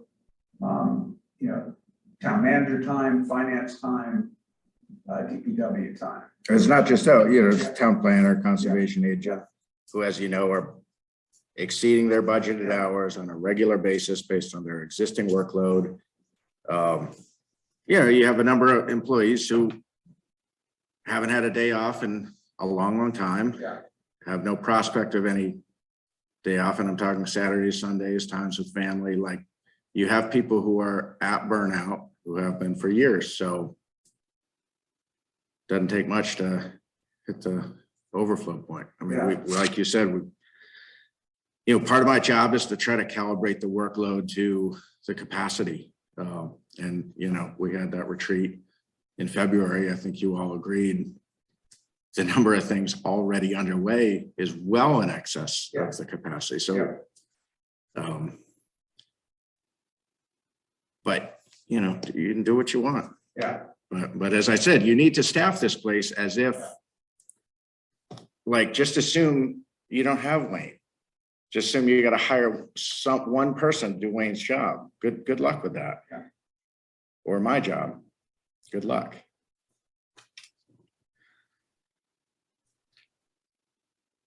We're not on a sustainable path. We haven't been for years. The entire time I've been here. Yeah. We don't have work-life balance for the key people in this town, or anything close to it. It's quite unhealthy. And there's a point at which it's, really professionally kind of questionable to continue to take on things when you have your key resources that are straining. Yeah.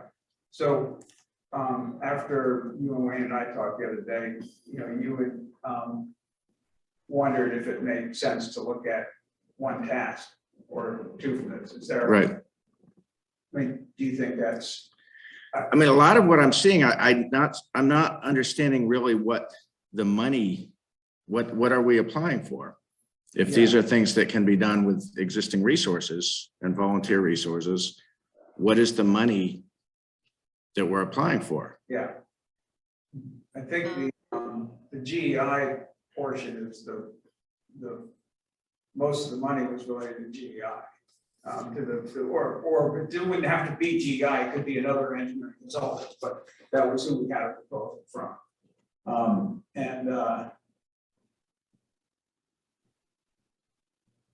That's, what does it say, 14 to 20K there, that's for a portion of what they propose, and as Nancy noted, we probably don't need to do modeling of the, of the river. But that's at least my perspective was that the most important thing was for us to try to understand what the real condition was along the length of River Road, because that is the thing that is, I see is most identifiably at risk. And, I can't estimate, and nobody at this point can estimate what degree of risk it is this year or 10 years from now, but it's definitely at risk based on existing erosion.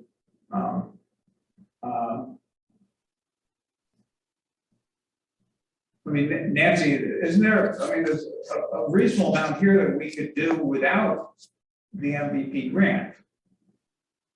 Isn't that correct?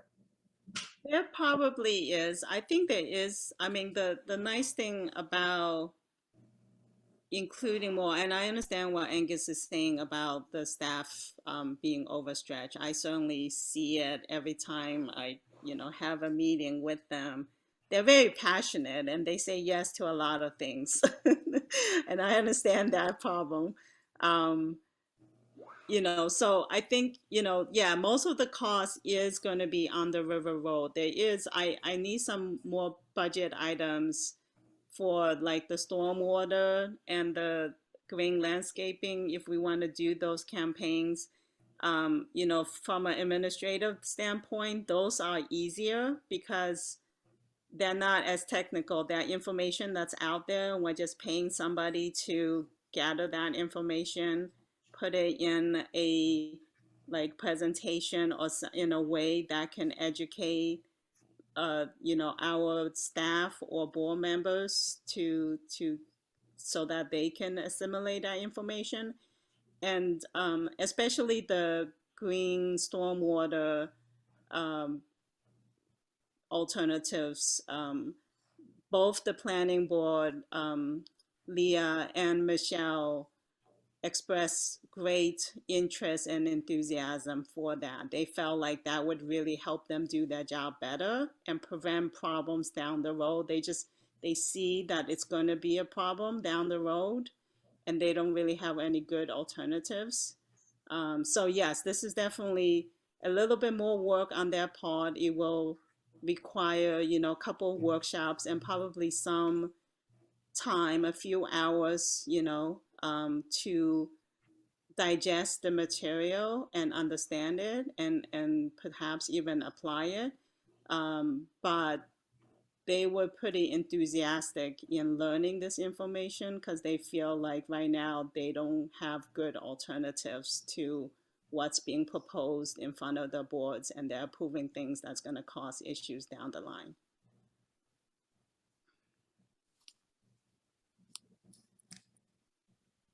So Nancy, what do you think the downside is to just deferring this until next year until we have hopefully the new DPW position on board to help manage these kinds of projects? Do we lose anything by pushing it off a year? Yeah, I guess, in terms of River Road, I don't know how much time we have. It is pretty dire. I think we were all surprised at the site visit, how much erosion and how many places there are. And these things take time, especially if we don't want a hard engineer solution. If we want a nature-based solution, it takes time to design, it takes time for it to work.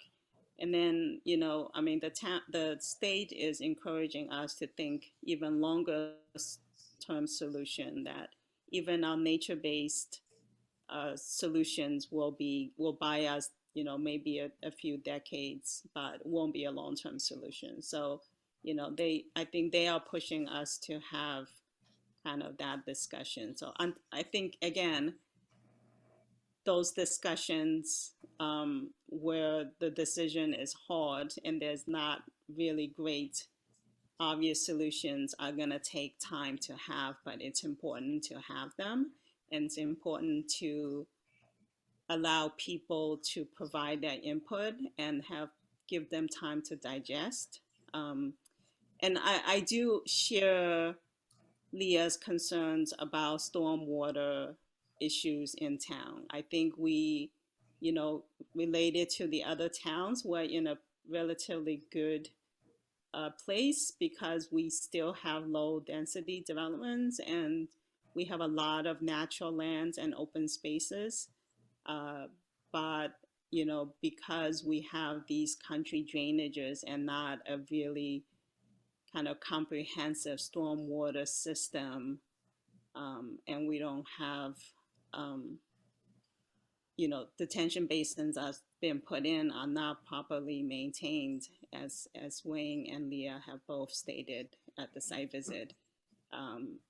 These are issues that the faster we can address them, the better it can be. And this grant is very heavily focused on education rather than regulation. So I think there's a lot, we still have time to try to get good information in front of people and try to encourage them to use better alternatives than the traditional methods that we've been using.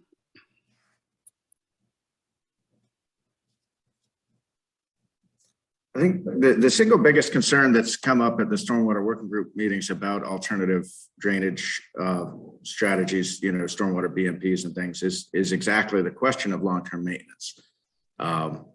If you have swales and you have things like that require long-term maintenance and require people to know that they have a function and they can't just be like filled in with dirt.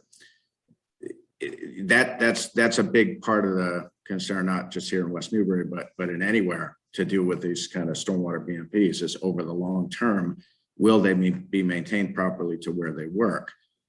But what we're hearing is that the existing more kind of old style detention basins and pipes, that there's maintenance concerns there. I mean, that's the biggest concern that I both have from my own experience, but also that Wayne and Leah and Michelle have is, let's say you had a development that didn't have a detention basin, it didn't have, drained pipe, but it had swales and it had, bioretention and rain gardens and things like that. If those things are not maintained and they stop functioning, and then you don't have any stormwater management, that becomes, eventually that's a failed system that becomes the town's problem. Yeah. So I think that's I don't know how money solves that problem. Because when you deal with a condo association that's coming in, that's like, maybe if not the last thing, it's one of the last things on their list in terms of their homeowners association, what they're paying condo fees for is their stormwater. It's like very low on the list. I'm not saying that they're bad, it's just that I'm not seeing how the grant solves that problem. Right.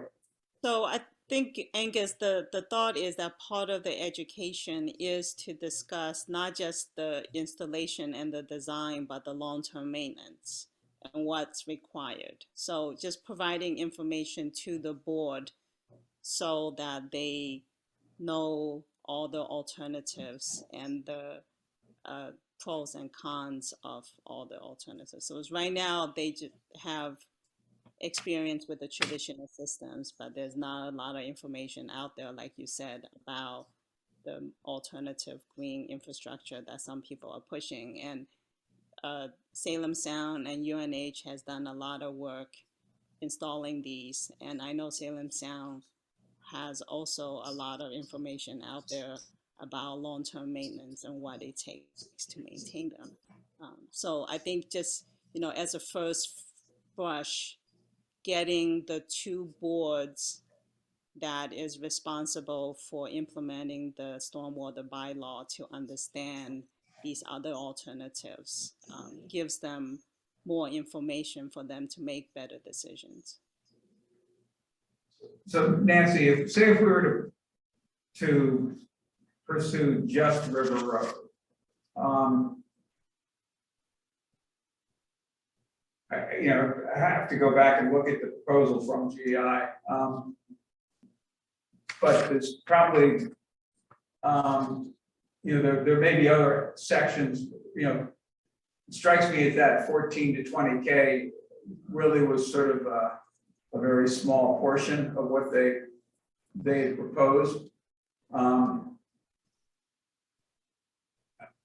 I guess in my mind, the most immediate thing that we ought to deal with is River Road. We ought to look at River Road and, have an analysis done of River Road of where the erosion problems are, and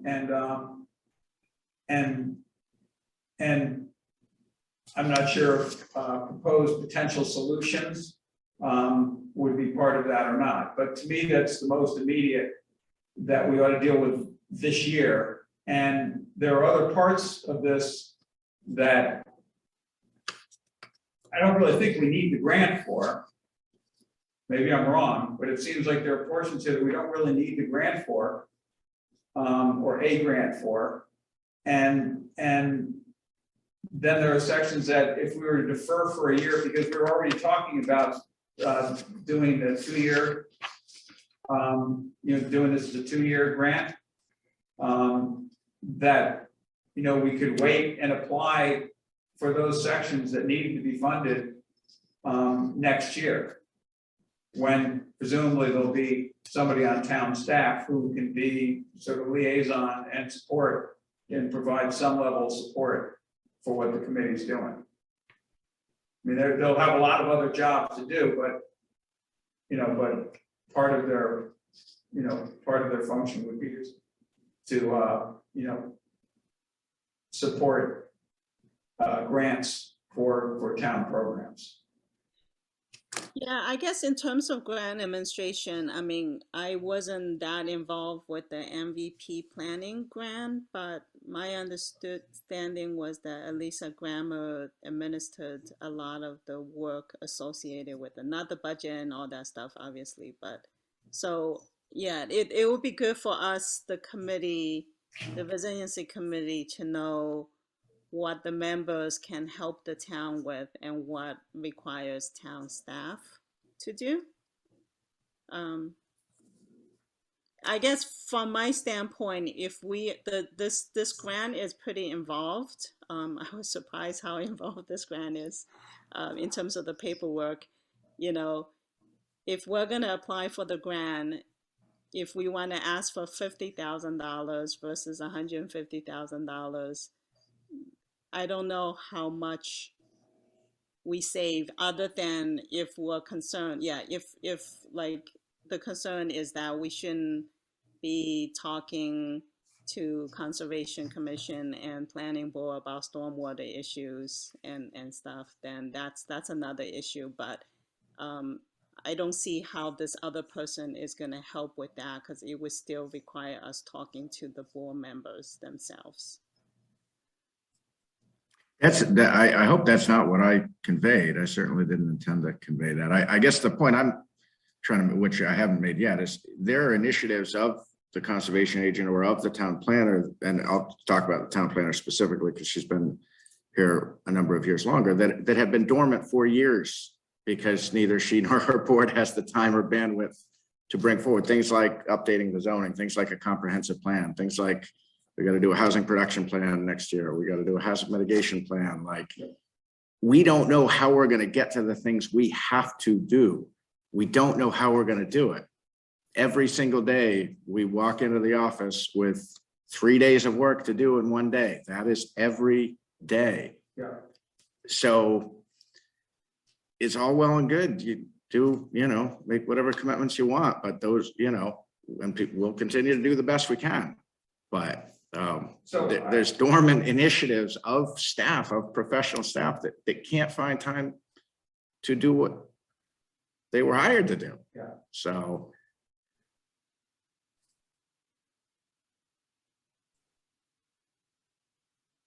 Okay.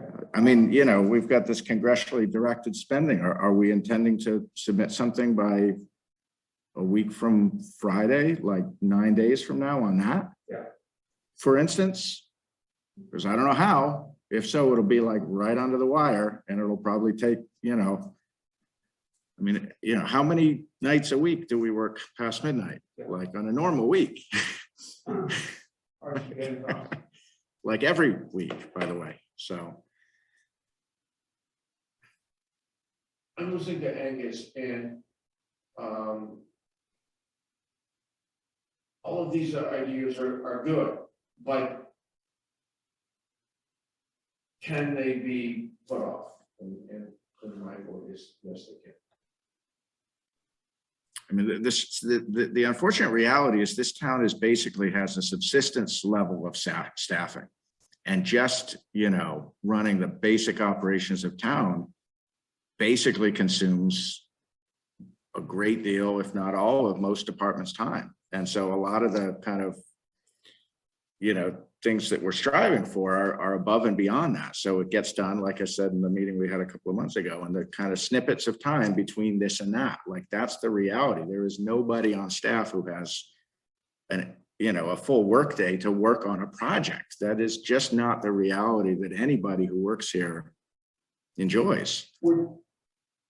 We're trying to be Newton or Brookline, and we have 4,000 people that no one seems to want to realize that. Yeah. We're not North Andover. We're the same size geographically as North Andover, but we have a town that is literally 1/10 the population, 1/10 the budget. We're still a small town. We can't do everything.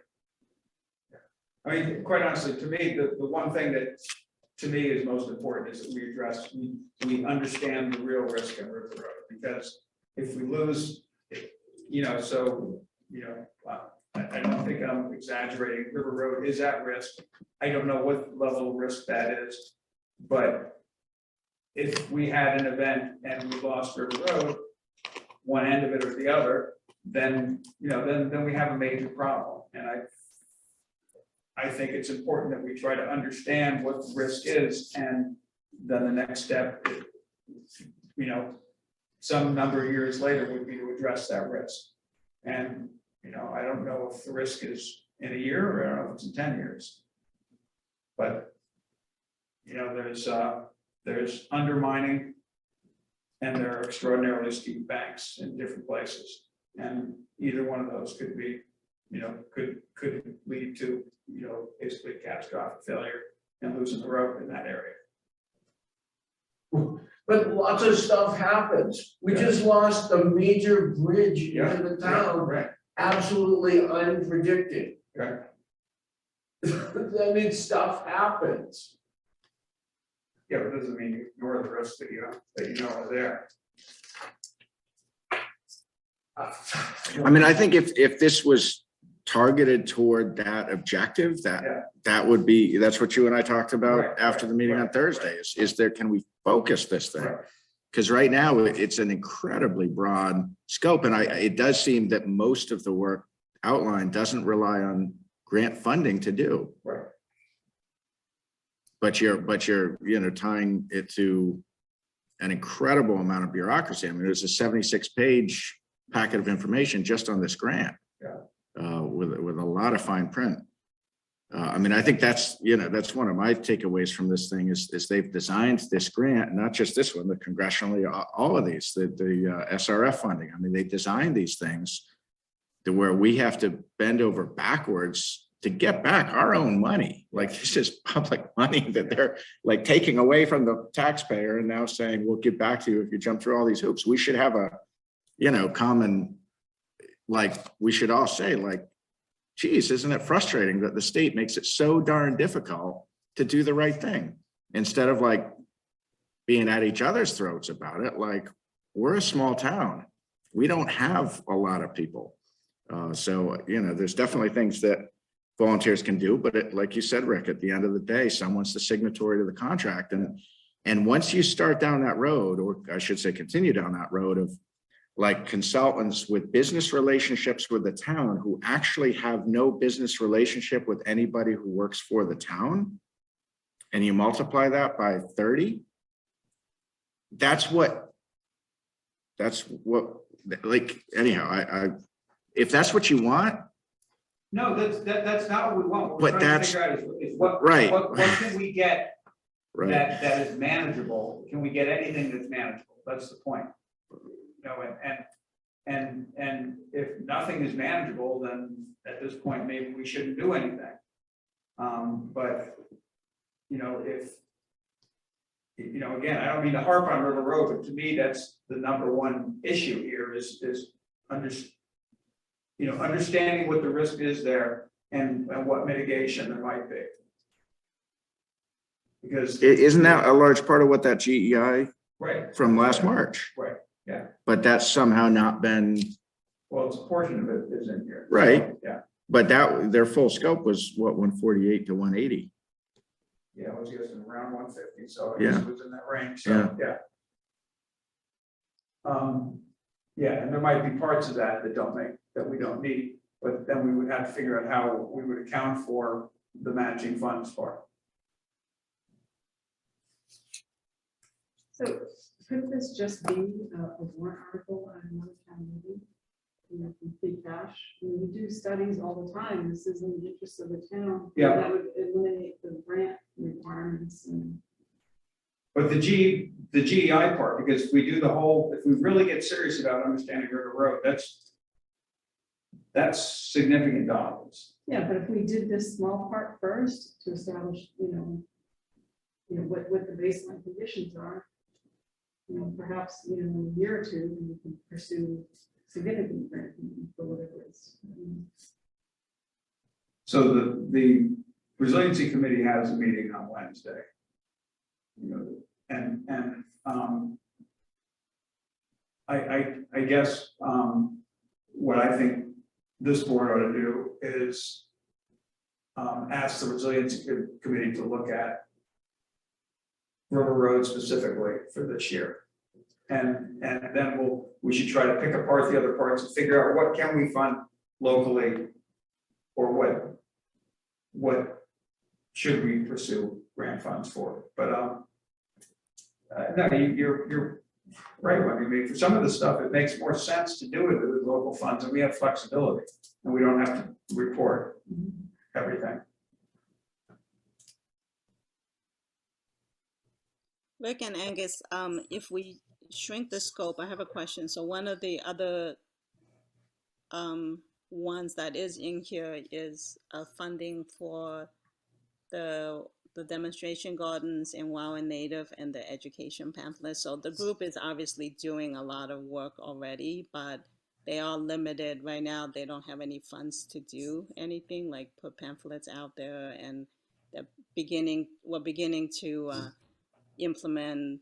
We have 2 demonstration gardens kind of coming online pretty soon. Would that be a burden to the town to include funding for that work?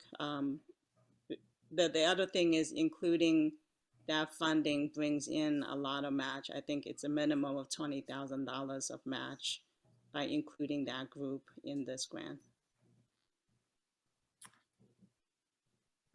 Is the question about like promoting efforts and printing pamphlets, that kind of thing? The funding from Level of support to, I mean, on an almost daily basis, those are the kinds of things that are part of what keep us busy. That's not like a burden, that's what we do. I guess what I'm asking is right now the grant has funding that would pay for like the materials for the demonstration gardens, the plants, and like for outreach materials, like if we were developing homeowners guides and things like that they can be. Yeah, so I think that's something that can be done internally here, Nancy. At least not, I think the second part, maybe the first part, doing like bioretention garden, rain gardens that, that definitely, there's definitely some real costs with that. It would, but things like printing or promoting things on, websites, social media, doing mailings, those kinds of things. I mean, that's, we do a lot of that. That's,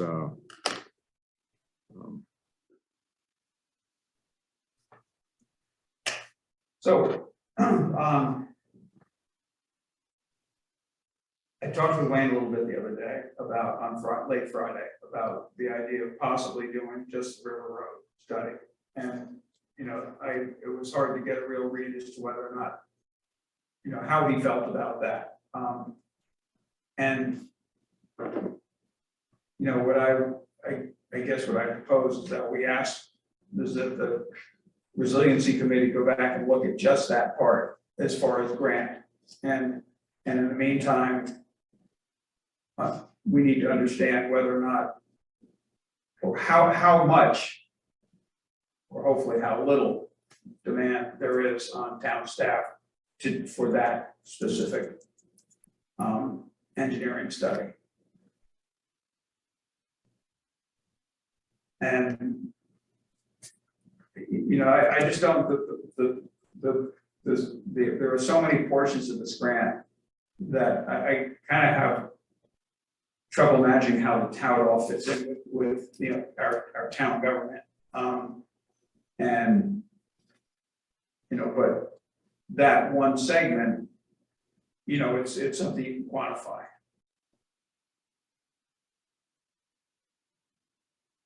Yeah, I mean, I've got the list Wayne put together of his projects over the next 3 to 6 months, which, I shared with you. I could review that.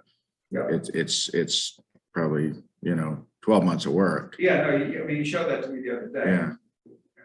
And a lot of it is stuff, people just take for granted, Yeah. Paving, catch basin cleaning, street cleaning, playground, pavement markings, town hall exterior painting, Emerald Ash Borer evaluation, high hazard tree removal, phase 8, Soldiers and Sailors Building, Middle Street Bridge, ADA transition plan, Memorial Day Parade, town meeting prep, Page School masonry evaluation, town's roof recoding project, anything else coming out of the town meeting. And he gave a little narrative for each of those, including in some, like the level of effort, roadway paving, very time consuming for all DPW staff, must drop everything during the process. That's for a period of weeks. Like that's all they do. These are the things that it feels like are invisible to people. They take real time. But we're seeing the same things over and over. Yeah. It's 10:15, we have to go through the warrant. I mean, it's getting late, man. Okay. We're All right. talking too much. Everybody, including me, we gotta shut up and decide things. That's Okay. what we're paid to do, the big buttons. Okay. Okay. Sorry, I hate to be rude, but we have to. Yeah, that's do fine. something. Just let me say something. So I would move that we not go ahead with the grant as currently shown and ask the Resiliency Committee to look at specifically River Road and see if we can fit that in this year. And that's going to require getting some understanding what the demand will actually be on Wayne in particular. And on DPW and then determine, we'd have to determine at our next meeting if we go forward with that.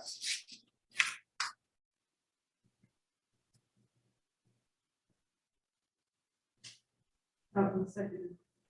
Okay. I'm okay if, the idea is to get more information, but I feel like we really need to respect what Angus is saying. I mean, we're not doing the safe school thing. Yeah. We're pursuing that because they don't have bandwidth, and I think that's something that's really critical, along with River Road. Okay. Safe routes to schools. We are, I yeah. mean, the parking or whatever the one that you decided you wanted to do. Oh, yeah. The initiative for Pipe State parking, right. Okay. Well, and that's fine. So if we're going to vote 3 people and at this point, we're just asking the Climate Change Resiliency Committee to focus on that and decide whether or not we can do that you know, how it would work for the town to do that one project, and we need to understand whether or not the town can do that one project. So to Archie's point, maybe we would limit the further discussion to 10 minutes. Sure, well, as far as I'm concerned, I'm ready to vote unless you have. No, I anything mean, else. next, if we're gonna Okay. discuss that. another meeting. Sounds good. Yeah, okay, all in favor? Aye. Thank you. Yeah, thanks, yeah.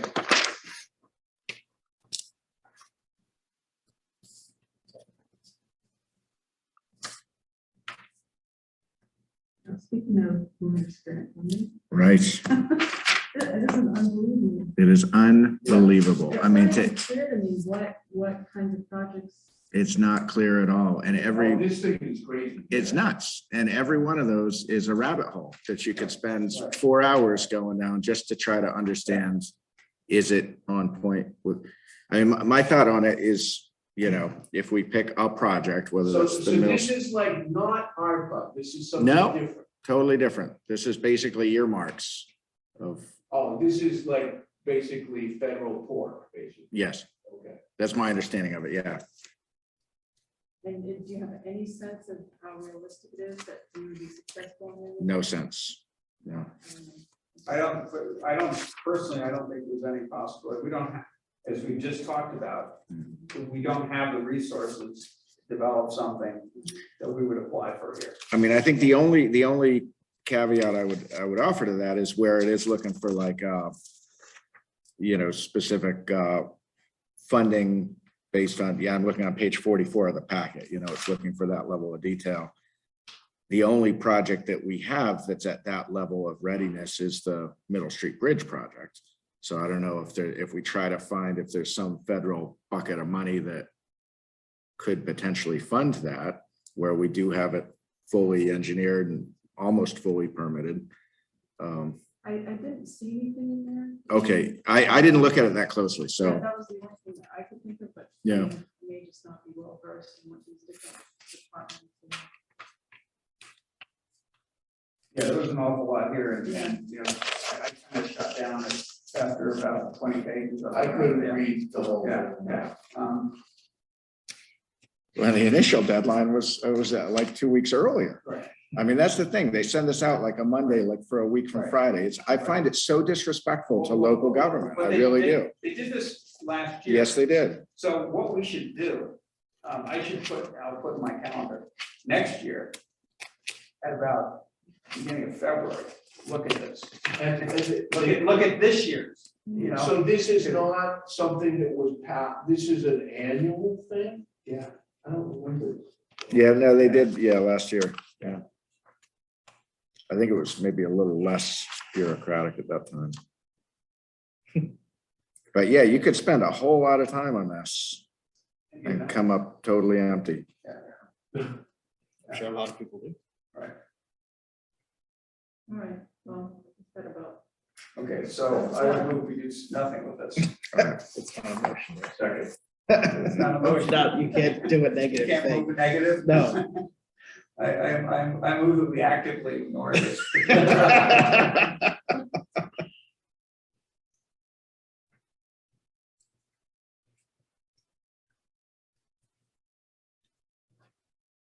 Okay, is there a second? Do I? Okay, good, all in favor? Aye. I'm already moving. All right, okay, update regarding the proposed changes to COVID-19 protocols in county. Sounds great to me. Great. Yeah, and that's, yeah. And actually I've gotten some feedback from staff. I think people are, I'll give you 30 seconds, so there's a. Not a second more. I promise. There's a, on the CDC website, it's, you know, you have the, like, if you've been 5 days, there's all these different boxes, right? But you can, there's a little app on the CDC website, the same area, and you can just put in your information, and then it gives you the answer. So it makes life, it makes life easy, instead of, you know, am I in this corner, in this, like, 12 different boxes, which one you fit in, but if you put the data in, it gives you there's a little app that gives you the answer. In terms of your risk, What's that? what answer? Well, in other words, you should, you should quarantine for 5 days, or you're fine, or it gives you the, instead of having to figure out which box you fit in, it tells you. I move that we, thanks for that. Where's that? But in the meantime, I move that we, accept the update, proposed for COVID-19 protocols at town buildings. Second. All there. Aye. So when is this effective? Tomorrow. Yeah, after the meeting, I'm gonna go take off but no, I'm gonna go pull the signs tonight. So. Is it tomorrow already? Let's get out of here before tomorrow. Okay. HEI review recommendations on proposed warrant articles. So, two of them we already covered tonight. Sorry. Actually, three of them we already covered. The action grant, well, we sort of covered it.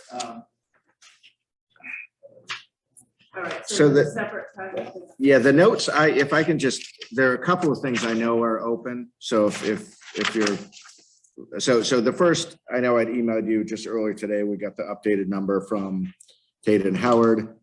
So for special town meeting Article 2, that number ought to be 73,700 instead of 71,700. So good with that. All right. That was for the rate study, the increase in the rate study, right? Yeah, and that correct. That's exactly right. For Article 3 of the annual, which is the town budget, just I want to make sure everyone's clear on, it's going to be the same as last year, meaning if Article 2 passes the school stabilization transfer, then we would want to make an amended motion for Article 3 for the annual budget. And we could add basically a negative number to the transfer section of the budget that would reduce the net bottom line budget by the same amount that is now being appropriated for school stabilization. Okay. And I changed the verbiage to say transfer and appropriate. That's kind of just a little housekeeping accounting thing. That'll work a little better. With regard to the budget, I've been carrying 2% COLA all along. I didn't know if you guys wanted to talk about COLA or if you want to just leave it at 2. But I did run some numbers of, what it would add if you wanted to go to a different percentage. That would be for non-contract employees. So, So where do you get the information to make that decision? I mean, I know in industry, there's certain sectors. yeah, it's, you see what other towns are doing. A lot of towns are at 2. I've seen a couple at 2.5 or 3. Most of what I've seen, and just listserv stuff. It's not scientific. I mean, the actual cost of living has obviously been more than that. So, but basically every 0.5% would add about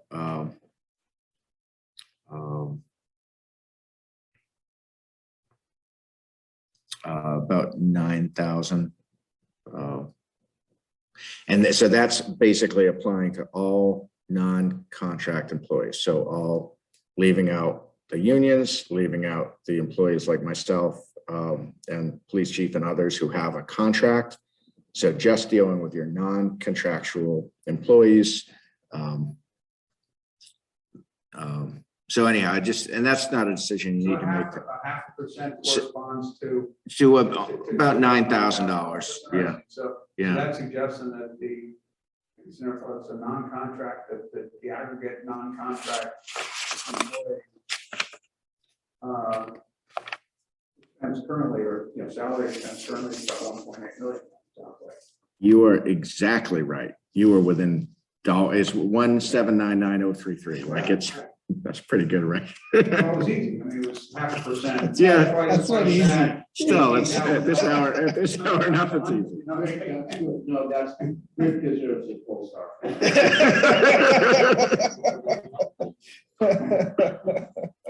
Yeah, the total personnel cost for unions and contract employees is 2,039,000 roughly. And he didn't even give you the accurate. And for numbers. non-contractual, it's like 1.8, Yeah. almost exactly. So it's a little bit more for contracted employees.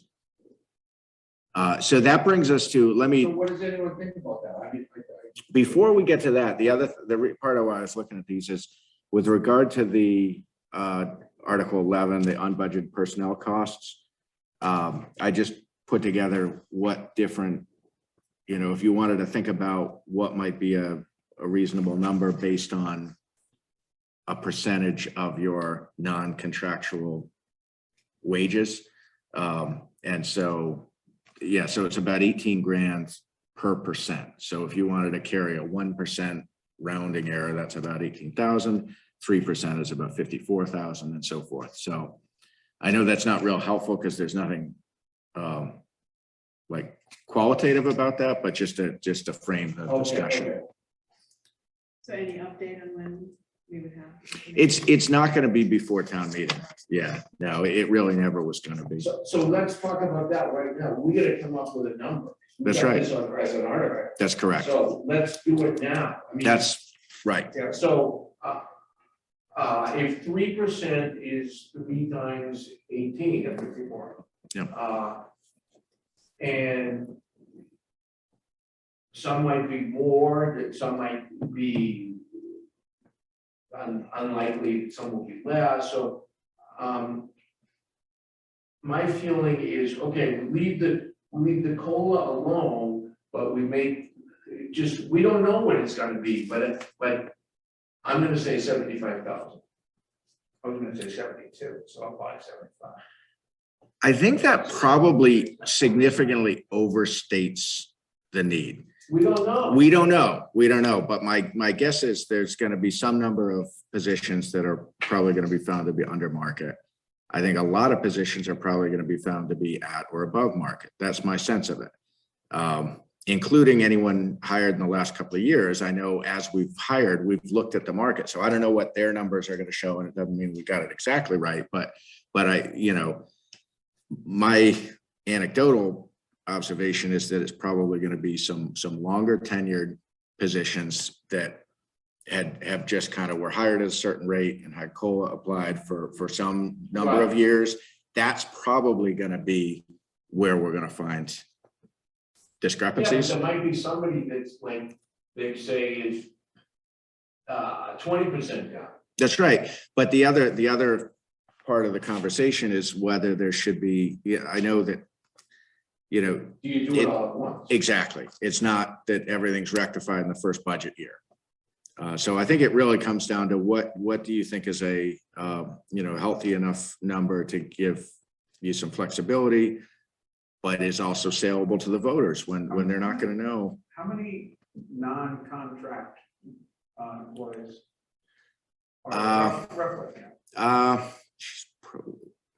There's about, there were 45 in the wage study.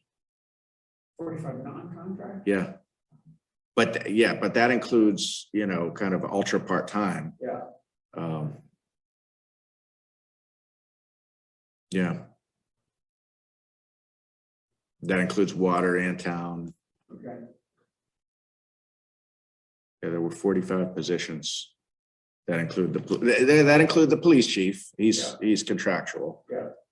So it's not except, but maybe 40. Yeah. It's more than I would have thought. Yeah. The library, there's 8 positions there. Right. Yeah. It starts to add up. So the downside of asking for more than the wage study might recommend is just that the voters.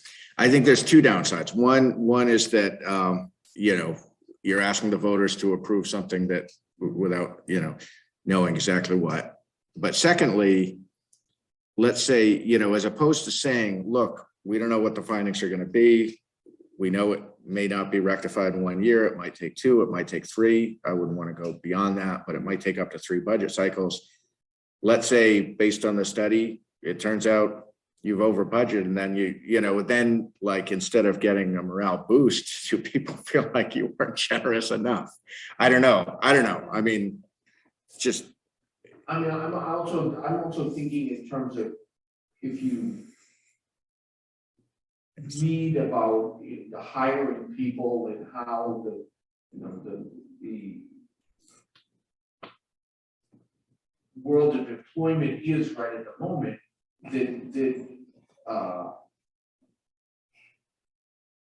employers are trying to be better to employees, and I would find, if we're doing this study, then the idea of, I'm not trying to throw, I'm a fiscal conservative, but at the same time, you have to keep employees, and you don't want to lose good employees, and so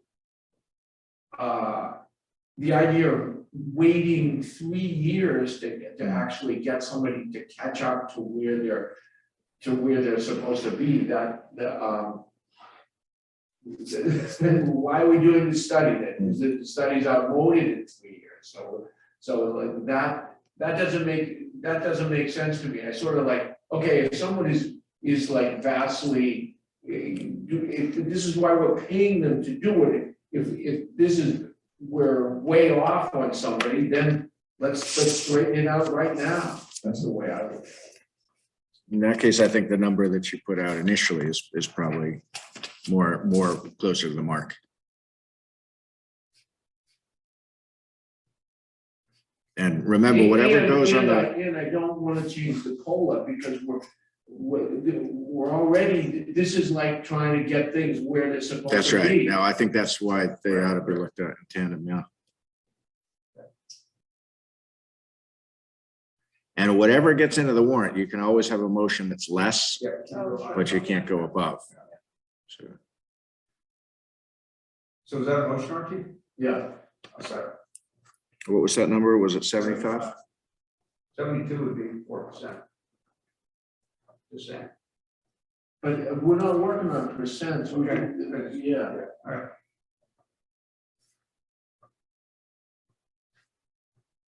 It's just. All in favor? Great, thank you. Remember that.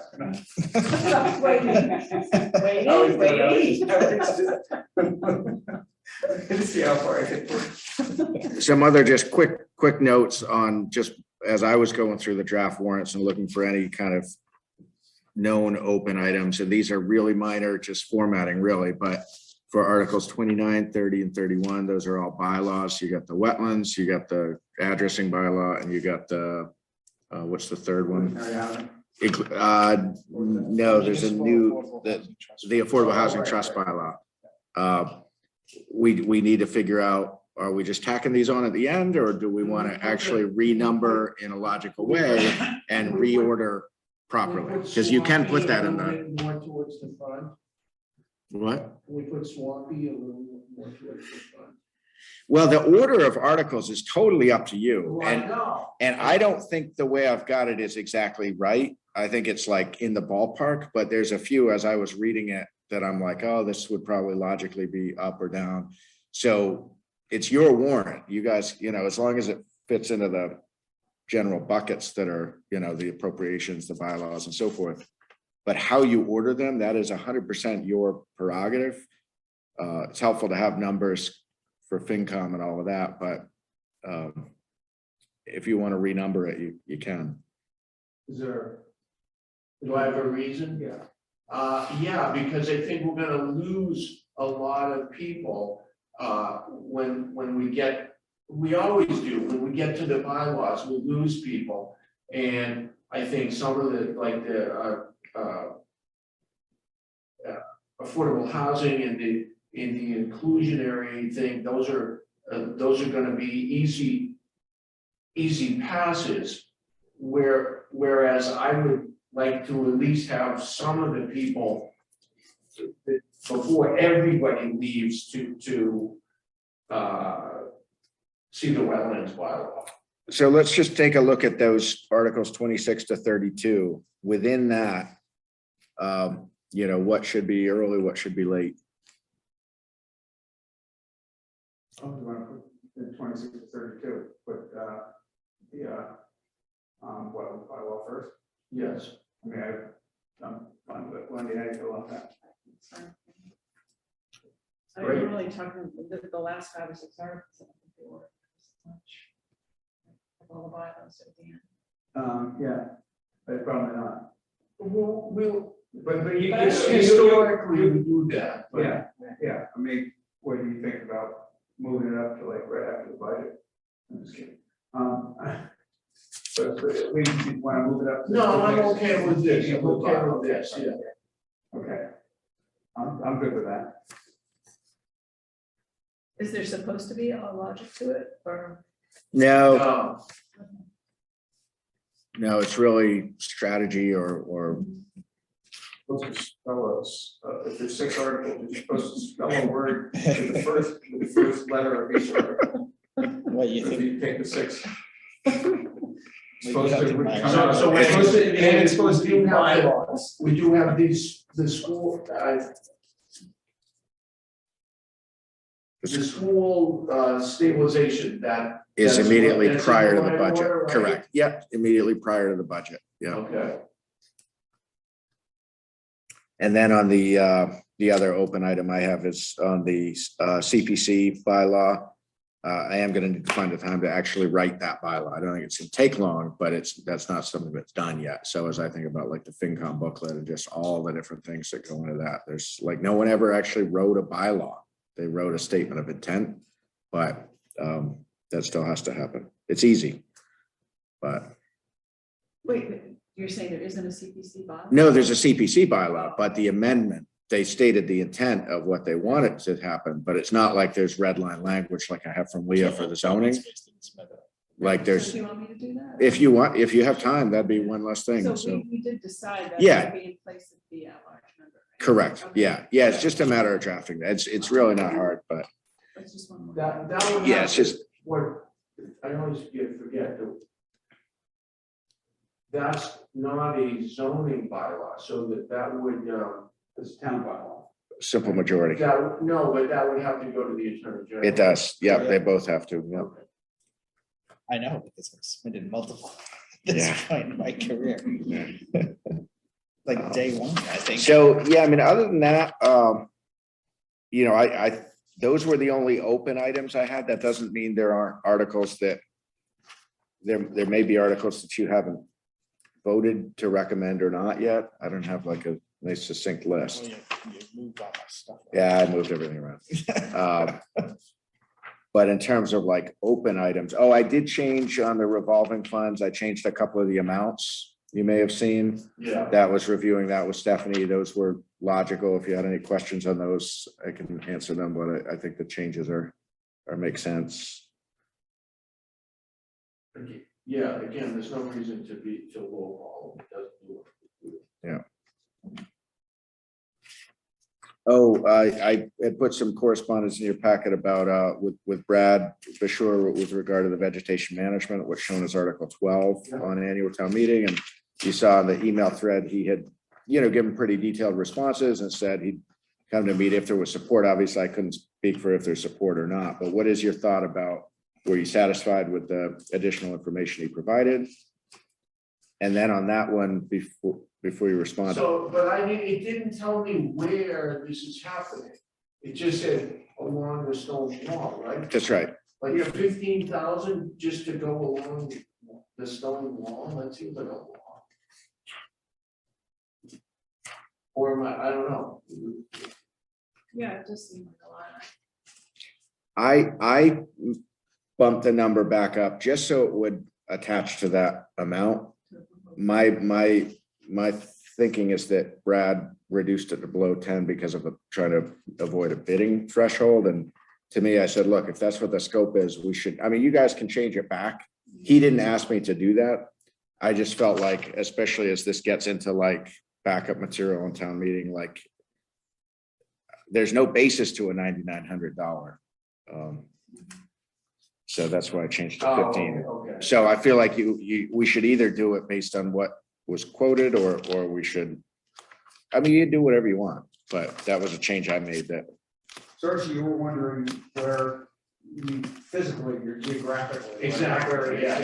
I think it was, that, there's a long hedgerow that runs, or used to be hedgerow, before most of the trees were pulled down by lines. They run between the white fields and. Correct. Yes, a couple hundred yards of. But the Andrew was just here, she's not gonna do that, is she? On the other side. Yeah, I mean, I think they're looking at a bunch of different places, that's why, there were. I don't think they're gonna do that, and if they were, all they were talking about doing was, based on what I understood, yeah, it's basically cutting the big vines, just to kill them, so they don't take the trees down. I mean, before any work was authorized, you as the kind of owning board would meet with the, I think we'd bring the vendor in to Yeah. be specific about it. Yeah, I walk. I'd rather go out there and I'd take like a to look at walk it. around with it, yeah, if I had time, I would do that, yeah. I do know that also with, commercial landscape permits, the ticker can go up fast, yeah. Get paid, sure.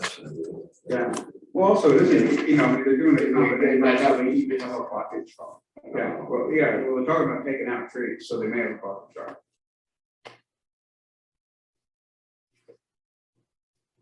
We're taking out the, ash trees have been damaged and other trees have been damaged by, I mean, it said the elm tree. Yeah, There there are is. elm trees still left in Massachusetts. oh, absolutely. Really? Yeah, no, they actually grow, There's a bunch in Boston. Well, there's a bunch on my property, but they grow to about this big at chest height. They grow to about 14, 16 inches of chest height before that jump. That's been my experience. I've probably had 3 that I've taken down since I lived in my house, and I have a couple on my property right now that are getting close to that size, and I'm just, it's like, okay, well, they got a few more years, it's great, and then it's gonna die. So they don't die until they get to be. It seems like they get to a certain point, and then the Tom disease goes. And I don't know how, what the dynamic is there, why they're able to get that far. On this is, why is the Park and Rec Commission bringing this forward? This is really affecting these fields. It seems like it. Yeah, I want to put work on Wayne. Yeah, no, well, and I think that was exactly the genesis. I think Brad talked to Wayne, and Wayne said, yeah, it's something we're gonna do when we get to it. And I think Brad didn't want to wait. And so he went out and talked to a prospective vendor, got a quote, and just kind of filled the void. But yeah, it's still gonna fall on Wayne to actually do the work and manage the contract and so forth, which might not be that much, but there's a reason it's not on his list. It's not really part of his work plan right now. I guess philosophically, I object to preempting what our DPW director thinks is important. Yeah. Well, that's a good point. Yeah, Is it worth, I haven't gone out to look at the area, and I think I understand the area, but it would be good to know exactly. But would it be worth going out to take a look at the area? If there are trees that, that are shedding branches and it's alongside of a playing field, then that's something to, that would be good to know. I don't know if that's the case. That's sort of the outfield.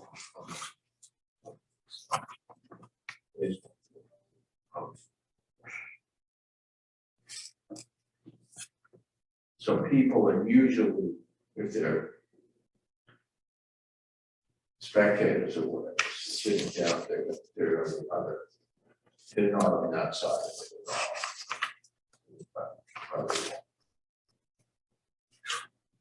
at all. Trees that are imminent danger. I think if that's the case, then we address it. But, so you want to go to the. Yeah, I'll do that.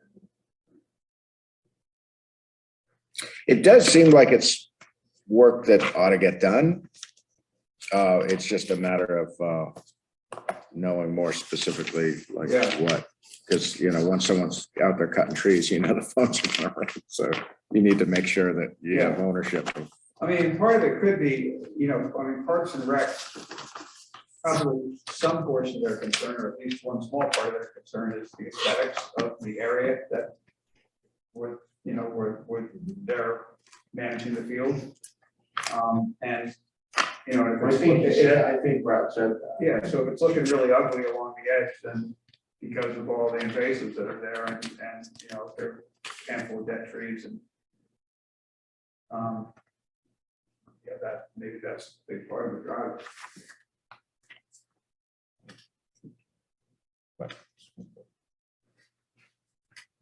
So when on this particular article, when do we? So the warrant doesn't need to be posted until April 29th. Yeah. What I'm thinking about is the meeting on the 21st is the joint meeting with FinCom. So I think if the select board that night was to take it off the warrant, I don't think there's any heartburn about that. All right. The bigger thing. I would, Yeah.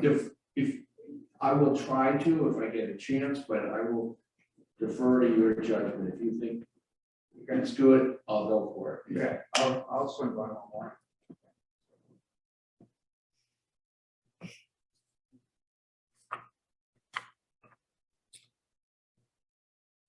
Jim has been looking at the draft minutes he's got some notes on which articles you have not yet made a recommendation on. Do you want to just? So we had Article 15 dealing with the audit for the. Oh, the lentils. Wendy, you were gonna. Oh, yeah, I did speak with Wayne, yeah. Okay. Lentil soup. Not to be confused with lentils. Yes. So is that recommend? Yes. Yes. So I move, do we need a motion? Yeah. Sure. So I move to support Article 15, so $25,000 to fund an evaluation of the school brick exterior. Second. All in favor? Aye. All right. What was the next one? I had Article 18, This is the DPW garage, former highway.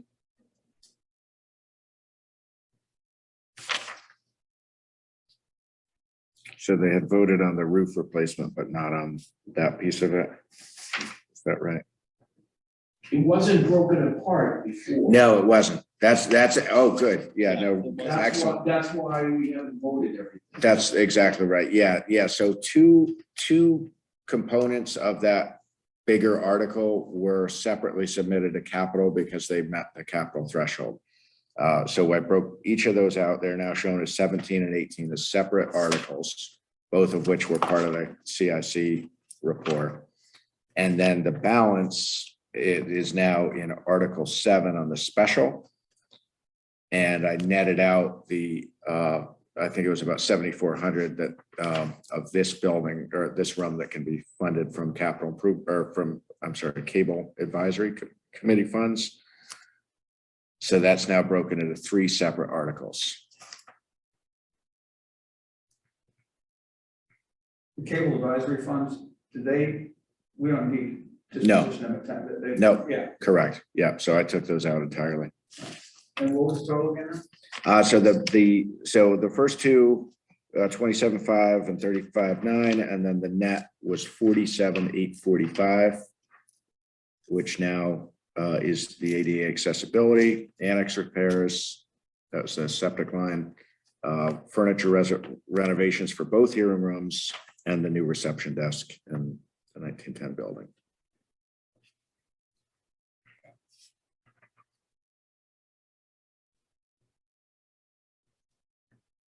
I move that we would approve that. 17 and 18. Yeah. so you- What, And Article 7. Yeah, special. Okay, wait, I gotta look at the exact numbers. Actually, the one on that. but I can pull them up from the web. Yeah, just hand this now. Well, no, but it's not, the backup was in a prior packet. Oh, yeah, this is the page that I'm not on. Board of Selectmen, Richard Parker, David Archibald.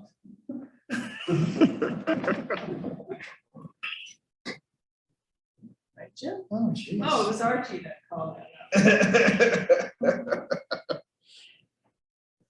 If it said select board, Oh, that would have been different. it was a mistake. Right. No, I just lopped off the last couple of pages that seem to have all extraneous information. Sorry. Oh, nice.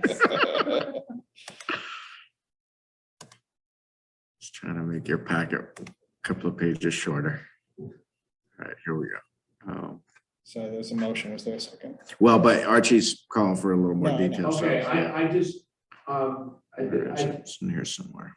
I think I want to vote against the roof. That's my, Yeah, so Based on that's- principle. yeah. That was 17. That's Here we 17. go. Here it is. Up on the screen. So 27.5 was the roof. Okay, ADA, I'm okay with that. So, but I don't know which numbers they are on. Yeah, 2 was, what you see up here was carved out as its own, is Article 17. Number 3 up here was carved out as Article 18. And then the remaining, 1, 4, 5, 6, 7 were batched together into a single article with these 2 elements, the 4,500 and the 2,900 taken out because those would be paid from Cable Advisory Committee. And your principle is because another person 15 years ago said something that you think now isn't true. No, it thinks it is true. Well, I just don't, if it was, Thinks it isn't true. if it wasn't gonna be, if it wasn't viable 15 or 20 years ago, how can it be good now? Yankee ingenuity. Because Wayne's amazing. That's the answer. I'm just, Okay. I don't wanna have It's your- to, no, no, no, I don't it's your- wanna have to defend that Right. on town meeting. Okay, You can imagine some of the old timers aren't gonna go for that. so we need to do these separately now. Well, you so- can do a friendly amendment, just do 18, Article 7 of the special. Okay, well, okay, so. Let's do them separate. Yeah, let's just do it separate, exactly. So Article 17, I move that we approve Article 17 to go on the warrant. Which, one? No, but I'm confused. Which one Article is that? That's the water roof. Okay. All in favor? Opposed. Aye. 2-1. All right, and then the next one is I this. move that we approve Article 18 to go on the warrant for the annual town meeting. All in favor? Aye. I move that we. And that's also inconsistent because I'm telling them not to fix a roof and then putting something new in there, but. Right. You don't have to explain it. But It's really important. consistency is the hobble. That's a good one. I move that we approve Article 7 on the special town meeting warrant.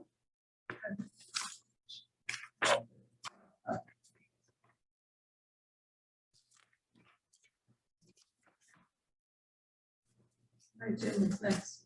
I have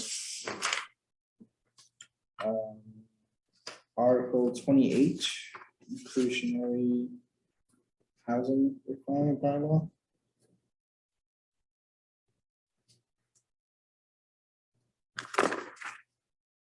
That was just housekeeping, right, pretty much. Yeah. In fact, that's after this, it's a next topic, is report from the planning board. So that was in the packet. Yeah. So It's sort of, we don't even sort of have a choice. right. Yeah. Yeah, more or less. So I would move that we what was the article number again? 28. 28, that we approve annual town meeting article 28. Second. All in favor? Aye. And then the wetlands bylaw, which is now Article. In the packet, it's 31. You said you want to move it up. No, before we do this, Archie, just want, have you fully read the revision? Yeah, and all of my criticisms were looked at very thoroughly and completely ignored.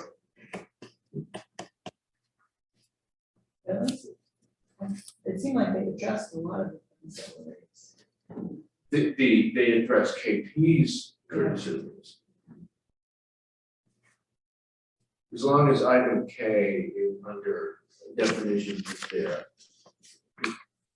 It's like that.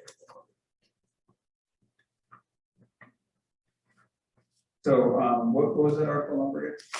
Currently in the packet, it's listed as 31, but you had said you wanted to move it just from 26 to the top. Yeah, okay.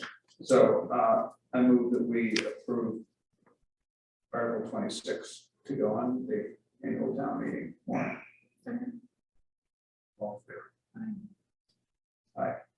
Opposed?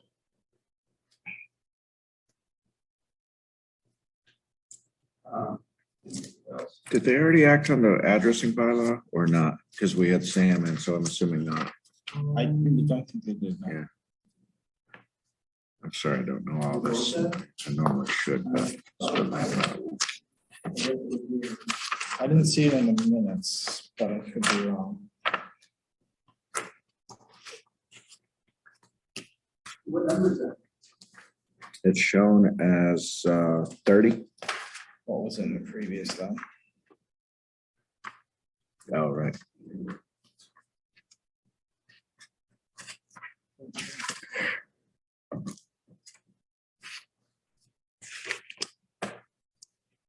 Sergeant's Court, affordable housing. Dog licenses, nope. So, 30 is that? Yep. Okay, we approve Article 30 on annual town. Aye.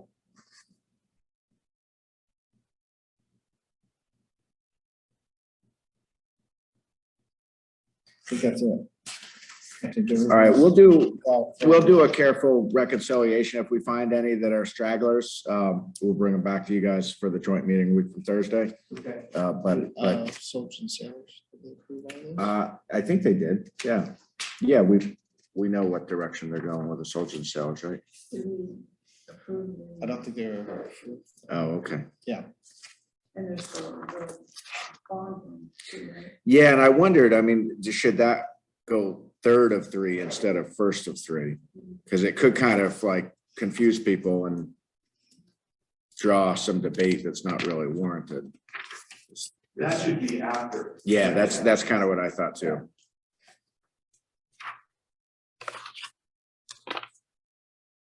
Although we did refer to them by numbers, that we did vote earlier to keep them on the. Actually, you're right, you did. You We did vote for them. for Article 4 and 5. After that. Just to keep them, we didn't give a recommendation one way or the other, we just wanted to keep them on the On the wall. wall. Okay, so, well, should we motion again and vote again to keep you think for recommendation? Just the, Sometimes in the past, the board will say recommendation on the floor of town meeting. yeah, I don't know if you like If you that don't or wanna not take like a that. position on them. To me, I'm gonna vote will on those guys. yeah. But I don't think you voted on the rescinding of the bond. No, I don't think so either. Okay, so I would move that we approve Article 3, 3 or 3, oh, special town. meeting. special time meeting. Yeah, for rescinding the bond. Will it still be 3 after? So No, we'll move it to It'll probably be 5. to 5. Yeah, yeah. So we'll. Oh, and it has to be rescinded no matter what we do. Yeah. Right. Yeah, it's just a housekeeping thing, but not everyone might see it that way, but. Second. All in favor? Aye. What else? The Article 7. That's the lump sum, whatever is left over. Oh, right. I thought, didn't they just vote that? No, oh, they did, yes, earlier, sorry. They had voted prior to this meeting. Right.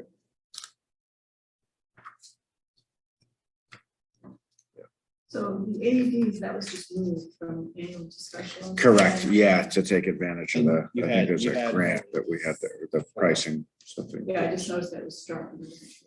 Yeah, it's just- Special. Yeah, Snow and ice. snow and ice, the numbers still, I signed a warrant today and there were more snow and ice influences. So that number will continue to change, so. I don't know if you When want does to, that end? well, it's a matter of cracking the whip with the contractors and trying to get all the invoices in. So it's, I know Stephanie and Wayne both work on that.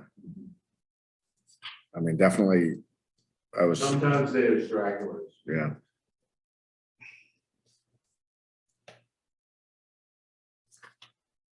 Do you wanna vote on that? And do you normally vote on snow and ice before the number's final, or do you want to just do that next Thursday, by which point? No, you should have the number. Yeah, if it seems like you ought to, Wait till next- yeah. I'm good with that. I think that's it then. All right.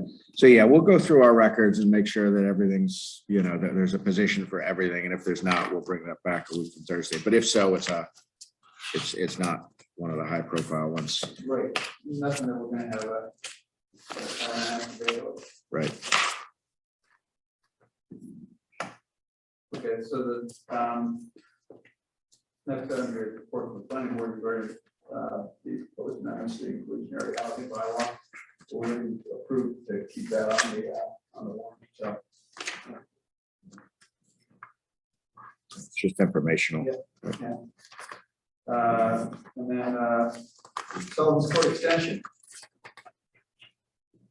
You satisfied with the materials in there? Everyone's happy?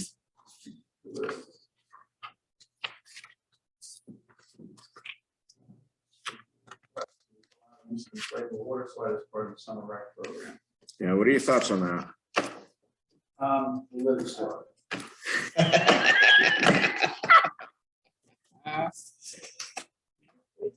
He thought about it. He was there.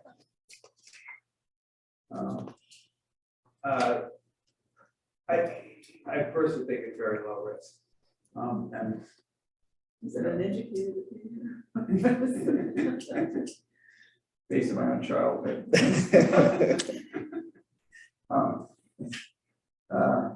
And you use, I think you said an email that they've done it in the past.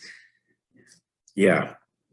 Yeah, and personally, I'm comfortable with it as long as we get waivers signed. And my thought would be not just to check a box, but an affirmative waiver for that activity, not just the That's true, general. yeah. And secondly, to tell the co-directors, we need to know what your training protocols are. We need it documented. And then to have, as I noted in one, oh, I didn't send you guys the insurance applications we sent them, but we did a couple of those. And I said we'd have either the building inspector or the health agent would be out there to inspect.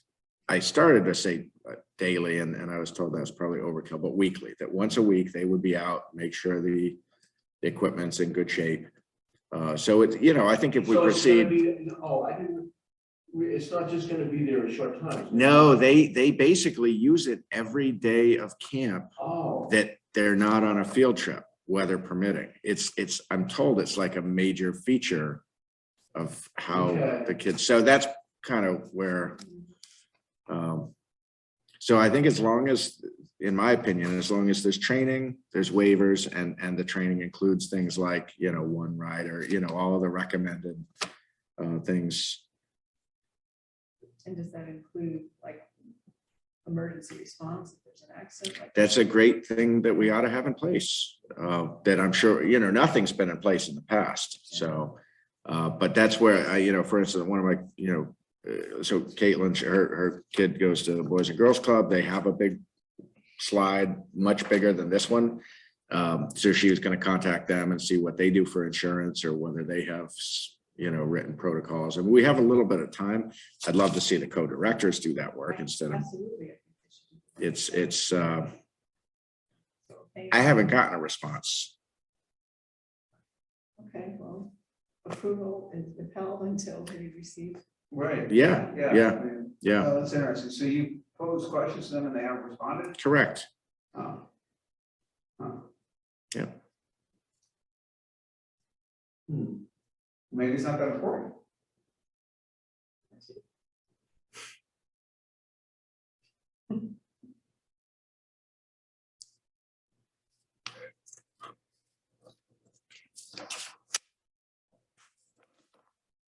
Yeah, and I even said follow-up when the second one was denied, you know, the insurance was denied, I sent a follow-up.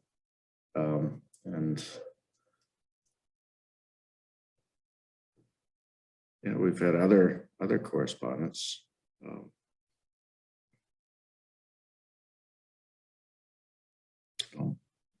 Yeah, I mean, I definitely want to get something in writing in terms of training and operational. But in the meantime, we've got this 30-day, you know, that it's a 30-day return. So I think we have a little bit of time on that, but not a lot of time. So it's a purchase or? Yeah. So then what are they gonna do? So they'll just keep it and use the same one next year? No, I think it's something you would repurchase every year. What does it cost? It's almost $900. Big chunk of disposable plastic too. Yeah.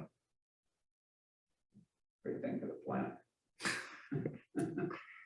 Yeah. Now, if you put it through that filter, that's a whole other way to look at it. Right.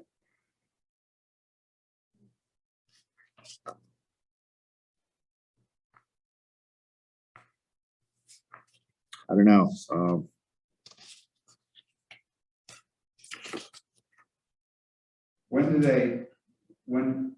And that's right, it's already been ordered and you have how much time to read? Yeah, so we were sent a note like, order this. And I said, whoa, pump the brakes, like anyhow. But then we were being put under pressure that these things sell out fast. So I told Stephanie, so she looked into the return policy. I said, go ahead and order it. We've got 30 days. We can always return it within the 30 days. Once that passes, then we own it. So I tried to use that to create a little urgency of like, you know, we'll try to get insurance. So we meet one more time before the 30 days. The last conversation we had was last week, and I remember asking if it was 30 days from order or 30 days from delivery. Stephanie was going to look back into that, and I don't recall what the answer was. So, but let's say worst case that it was 30 days from ordering. I do think that this first came to my attention on the 28th of March. So if you meet on April 25th, that's still within 30 days. Yeah, right. Yeah. That's what we're waiting to. This is the stuff we do instead of MVP grants. Just FYI, like this stuff takes time. Yeah. We don't like it any better than you do, but it's part of running a town. Yeah, I mean, I guess we don't have answers by next meeting, then it should be returned. Yeah. I guess we take a hit for Yeah. shipping costs, then Yeah. that's it. Yeah.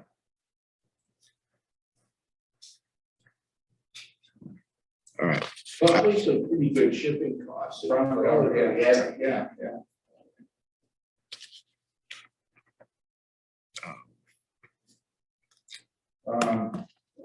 Proposed adoption of Tory policy. Good man. It's a new policy. Yeah, it's not something we have in writing. It is something since I've been here, we've run queries for certain types of employees, library, summer rec. But when I started, they weren't doing them for summer rec hires. So it's been on our list in my office for quite a while as kind of a housekeeping thing. I think that was one of the things when you first got here, we didn't. That's why I squeaked in. Yeah. You didn't run a query on me.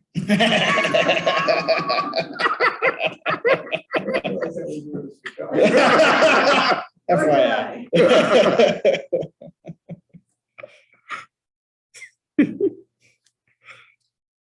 Okay, I move that we adopt the Tory policy as was included in the packet. Second. I just have a question, is this boilerplate or? It's boilerplate. Yeah, no, Caitlin got it from a nearby community, then we sent it to KP, they had a couple of adjustments, so it reflects their edits. All in favor? Thank you. Okay, meeting minutes.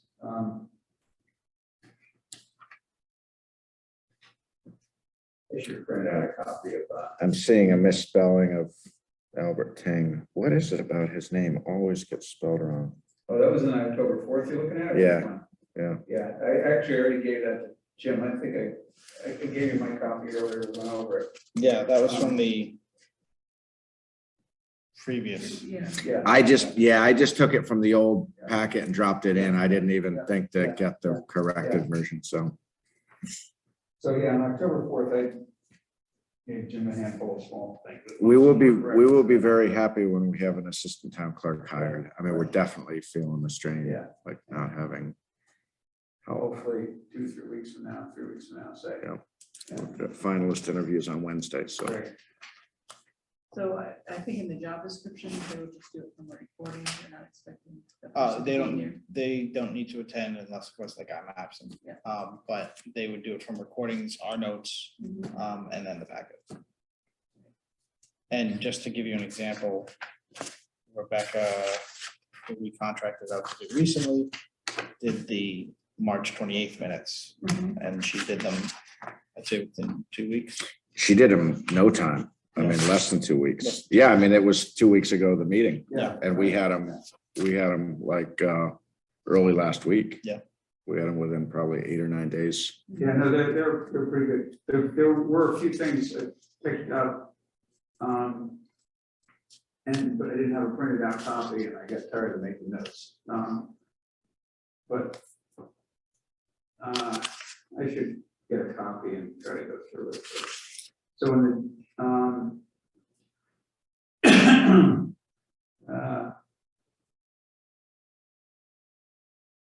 the first page, item C, DWP should be DPW. This is March 28th minutes. Yeah. And then I had item I. This is unclear, it reads, but the March 22nd meeting, it was voted to support the Library of Trustees proposal. So I think that meant we should have read something else. I think just strike the word of to support the library. But Oh, the library board of trustees. Yeah. It was voted to support the library. Board of trustees. So it should be Proposal. at the March 22nd meeting. Yeah. Voted to support the library board of trustees.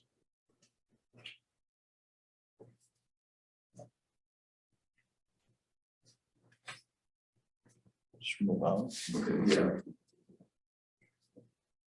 Oh, gotcha, okay.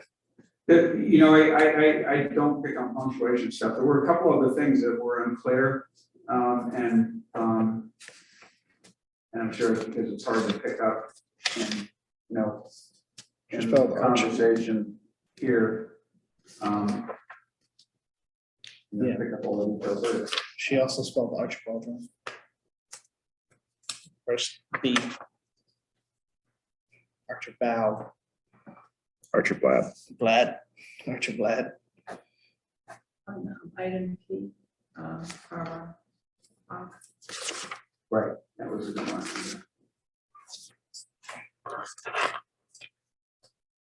But how would you know unless you knew the spelling of it, right? Yes. Item. That's HAACK. Oh, I was assuming the person was gonna figure it out, but well, not you, Rich. Oh, I spoke to him. Okay. Yeah, no, I reached out to, he is looking at an alternate route for the ALZ ride. He's working with Sergeant Johnson on that. If he comes up with a route, he knows he's got to come back for another special event permit, so. Is it CK or CH? CK, Yeah. HAUCK. HAACK, HAACK. yeah. So Rick, if you want to get me your punctuation. Well, no, it wasn't punctuation, that's why I said I don't generally worry about punctuation, but there was a couple of things that were unclear, and I saw them reading it, but I stopped. I ran out of time, I wasn't making notes I was anymore. gonna say, if you want to approve with like Scrivener errors, then I can just correct. Yeah, so also on IMS, it's a requested and from the Dunn property. So that's, I mean, she's not from the Dunn property. Oh, regarding the, Yeah. yeah, regarding It's, removal, yeah, no E. no, Ian, and. I don't know if her name was at the, no, it was just me, so Anne, So. Craig.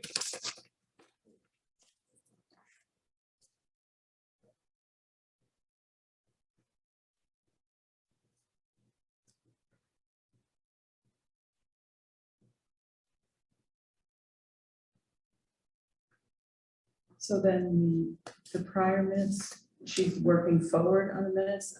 Yeah. But she's not doing any new ones. Correct, until, yeah, and then once we're caught up, we'll see where we are and how we want to go, and if we've got someone new, so we just kind of left So it. if the like assistant comes in there and they want to start working their way backwards, then we can't do that. And not to your schedule for 40 hours. So Yeah.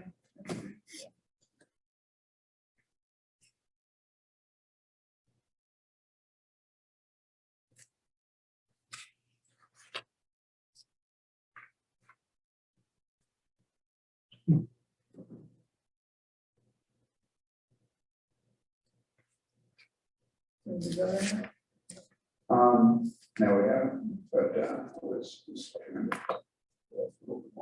I can just, if I find anything else, Jim, I'll let you know. Yeah, no, just feel free to mark up the document. So we approve the March 28th. Minutes and the March 28th, 2022, and the October 4th, Yes. 2020 minutes. Second, all in favor? Aye. With, I guess, with errors. that might still be- Scrivener errors. Okay, and updates, Memorial Day Parade, we had a good working meeting about a week and a half ago. We've got a combination of staff and volunteers, and we're making good progress. I think it's going to come together. I don't have a lot of detail to share, but we do have a couple of volunteers helping us, and we put in for the roadway closure, and gotten confirmation from the school that the school bands will participate. And Jonathan Seymour is helping to find some readers, and yep, got to do that. Any impact from the bridge being closed? Yeah, we did. We didn't really talk about that. I know there's a float that, or a old farm apparatus that comes from, is a Kimball farm across the river. So we're not far enough along to know if that might affect, for instance, their availability to participate. Really changes their trip. Wow, yeah. Yeah. So, given that we're getting a bit of a late start, I think we've got some promising feedback so far. We've got we've got the prayer giver identified. So we're chipping away. Right. Is Pastor Manny Completo, Western Congregational Church. Yeah. So, We've gotten a few responses as well from volunteers who are making phone calls through the list and stuff like that. and one of those is it Ilya?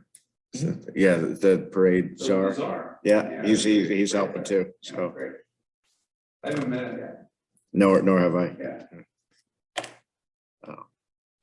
Next item, you saw Leah's note on the, I don't want to forget the warrant, the election warrant. Oh, yeah, that's right. So I guess in, well, I move we add an agenda item. Unforeseen. Those, yeah, unforeseen, agenda item. Second. On favor? Aye. Aye. So we have the warrant for the town election, which we will approve and we need to approve and sign. So should we each take a look at a copy and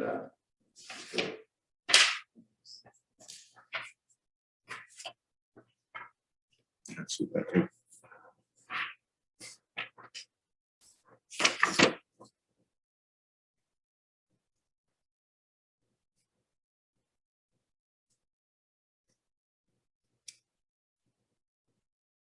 Planning board is a 5-year term. yes. Okay.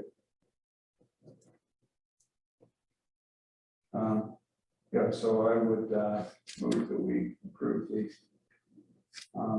warrant for the annual town election. Second. All in favor? Aye. Do you want your middle initials on there? Legally, they have to be. Okay, so You said they legally have to be? For mine, yeah. no, Oh, for There's- theirs, no, that's, I thought you meant for the. but they might like that. I know Do you want you. your? I don't care. If I'm not the one who that one, I don't care. Okay. So we need to sign this. Yeah, we can sign them at the end, because I have 6 copies, but I need you all to sign.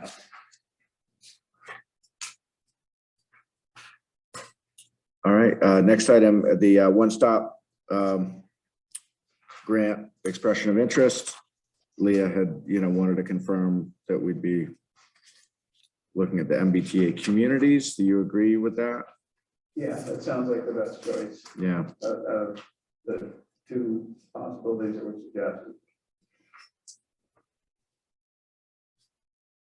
Not paying, so wasn't paying attention. yeah, so on the one-stop for the expression of interest, we had scoped out 2 potential grants. And the feedback was that we should pick one or the other. And so Leah suggested it ought to be the MBTA communities, Oh, which I totally agree with that. So that's what I assumed, but wanted to make sure. The Page It's Playground. funny that The state will sponsor a good grant to figure out how to deal with their own stuff. Right, that's what it is. Yeah. Exactly what that is. So the Page Playground's coming along nicely. You see with we got a delay a little bit until the weather, but that's gonna be really nice to see that come into being. Then I included some information, just the dates that we penciled in with the consultant. Those are real dates. The May 9th and May 23rd are real dates confirmed with the consultant. And that will allow us, some feedback after the concept plan for them to make any revisions for a June meeting prior to the deadline to finish that at the end of June.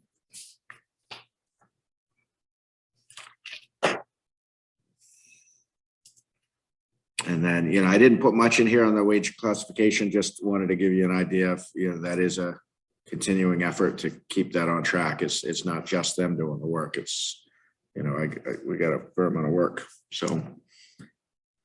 So this, the memo from Patricia Lloyd, Mhm. I wasn't clear on, oh, she works with Mary. Yeah, Okay. yeah. She's the labor attorney. The two of them are kind of the tag team on it. So they've divided up on the interviews that they've conducted of staff. Okay. Anything else? Not that I have, no. Agenda items, right? Yeah, there was a communication to the select board email address about dog waste on the road. And he had some questions, but I guess there was, DPW sent out a blast. Stormwater impacts. Noted that with COVID, a lot of people use river roads. The bags that you had mentioned. You want to know it's a while. Was it's there, but. I don't know if I said, Yeah. we did discuss it, I would have liked him to return, so I could communicate this. Okay.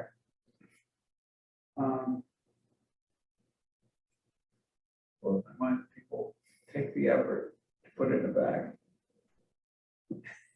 And just leave it.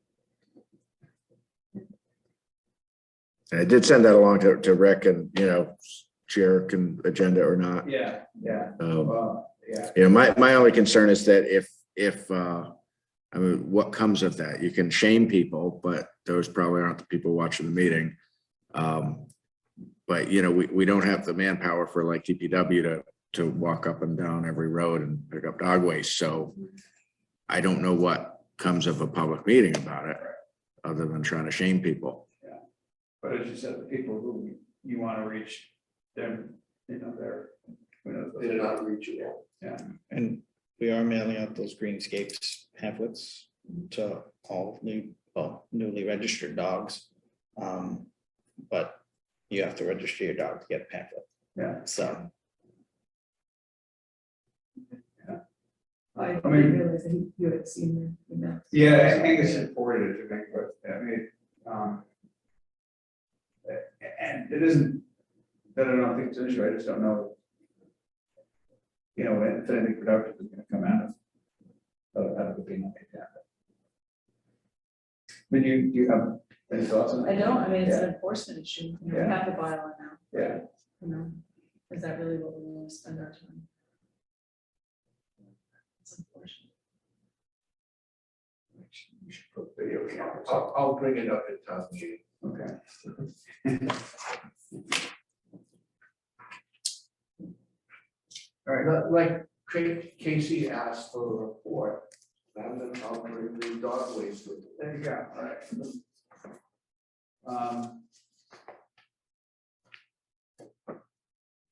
I guess that's it.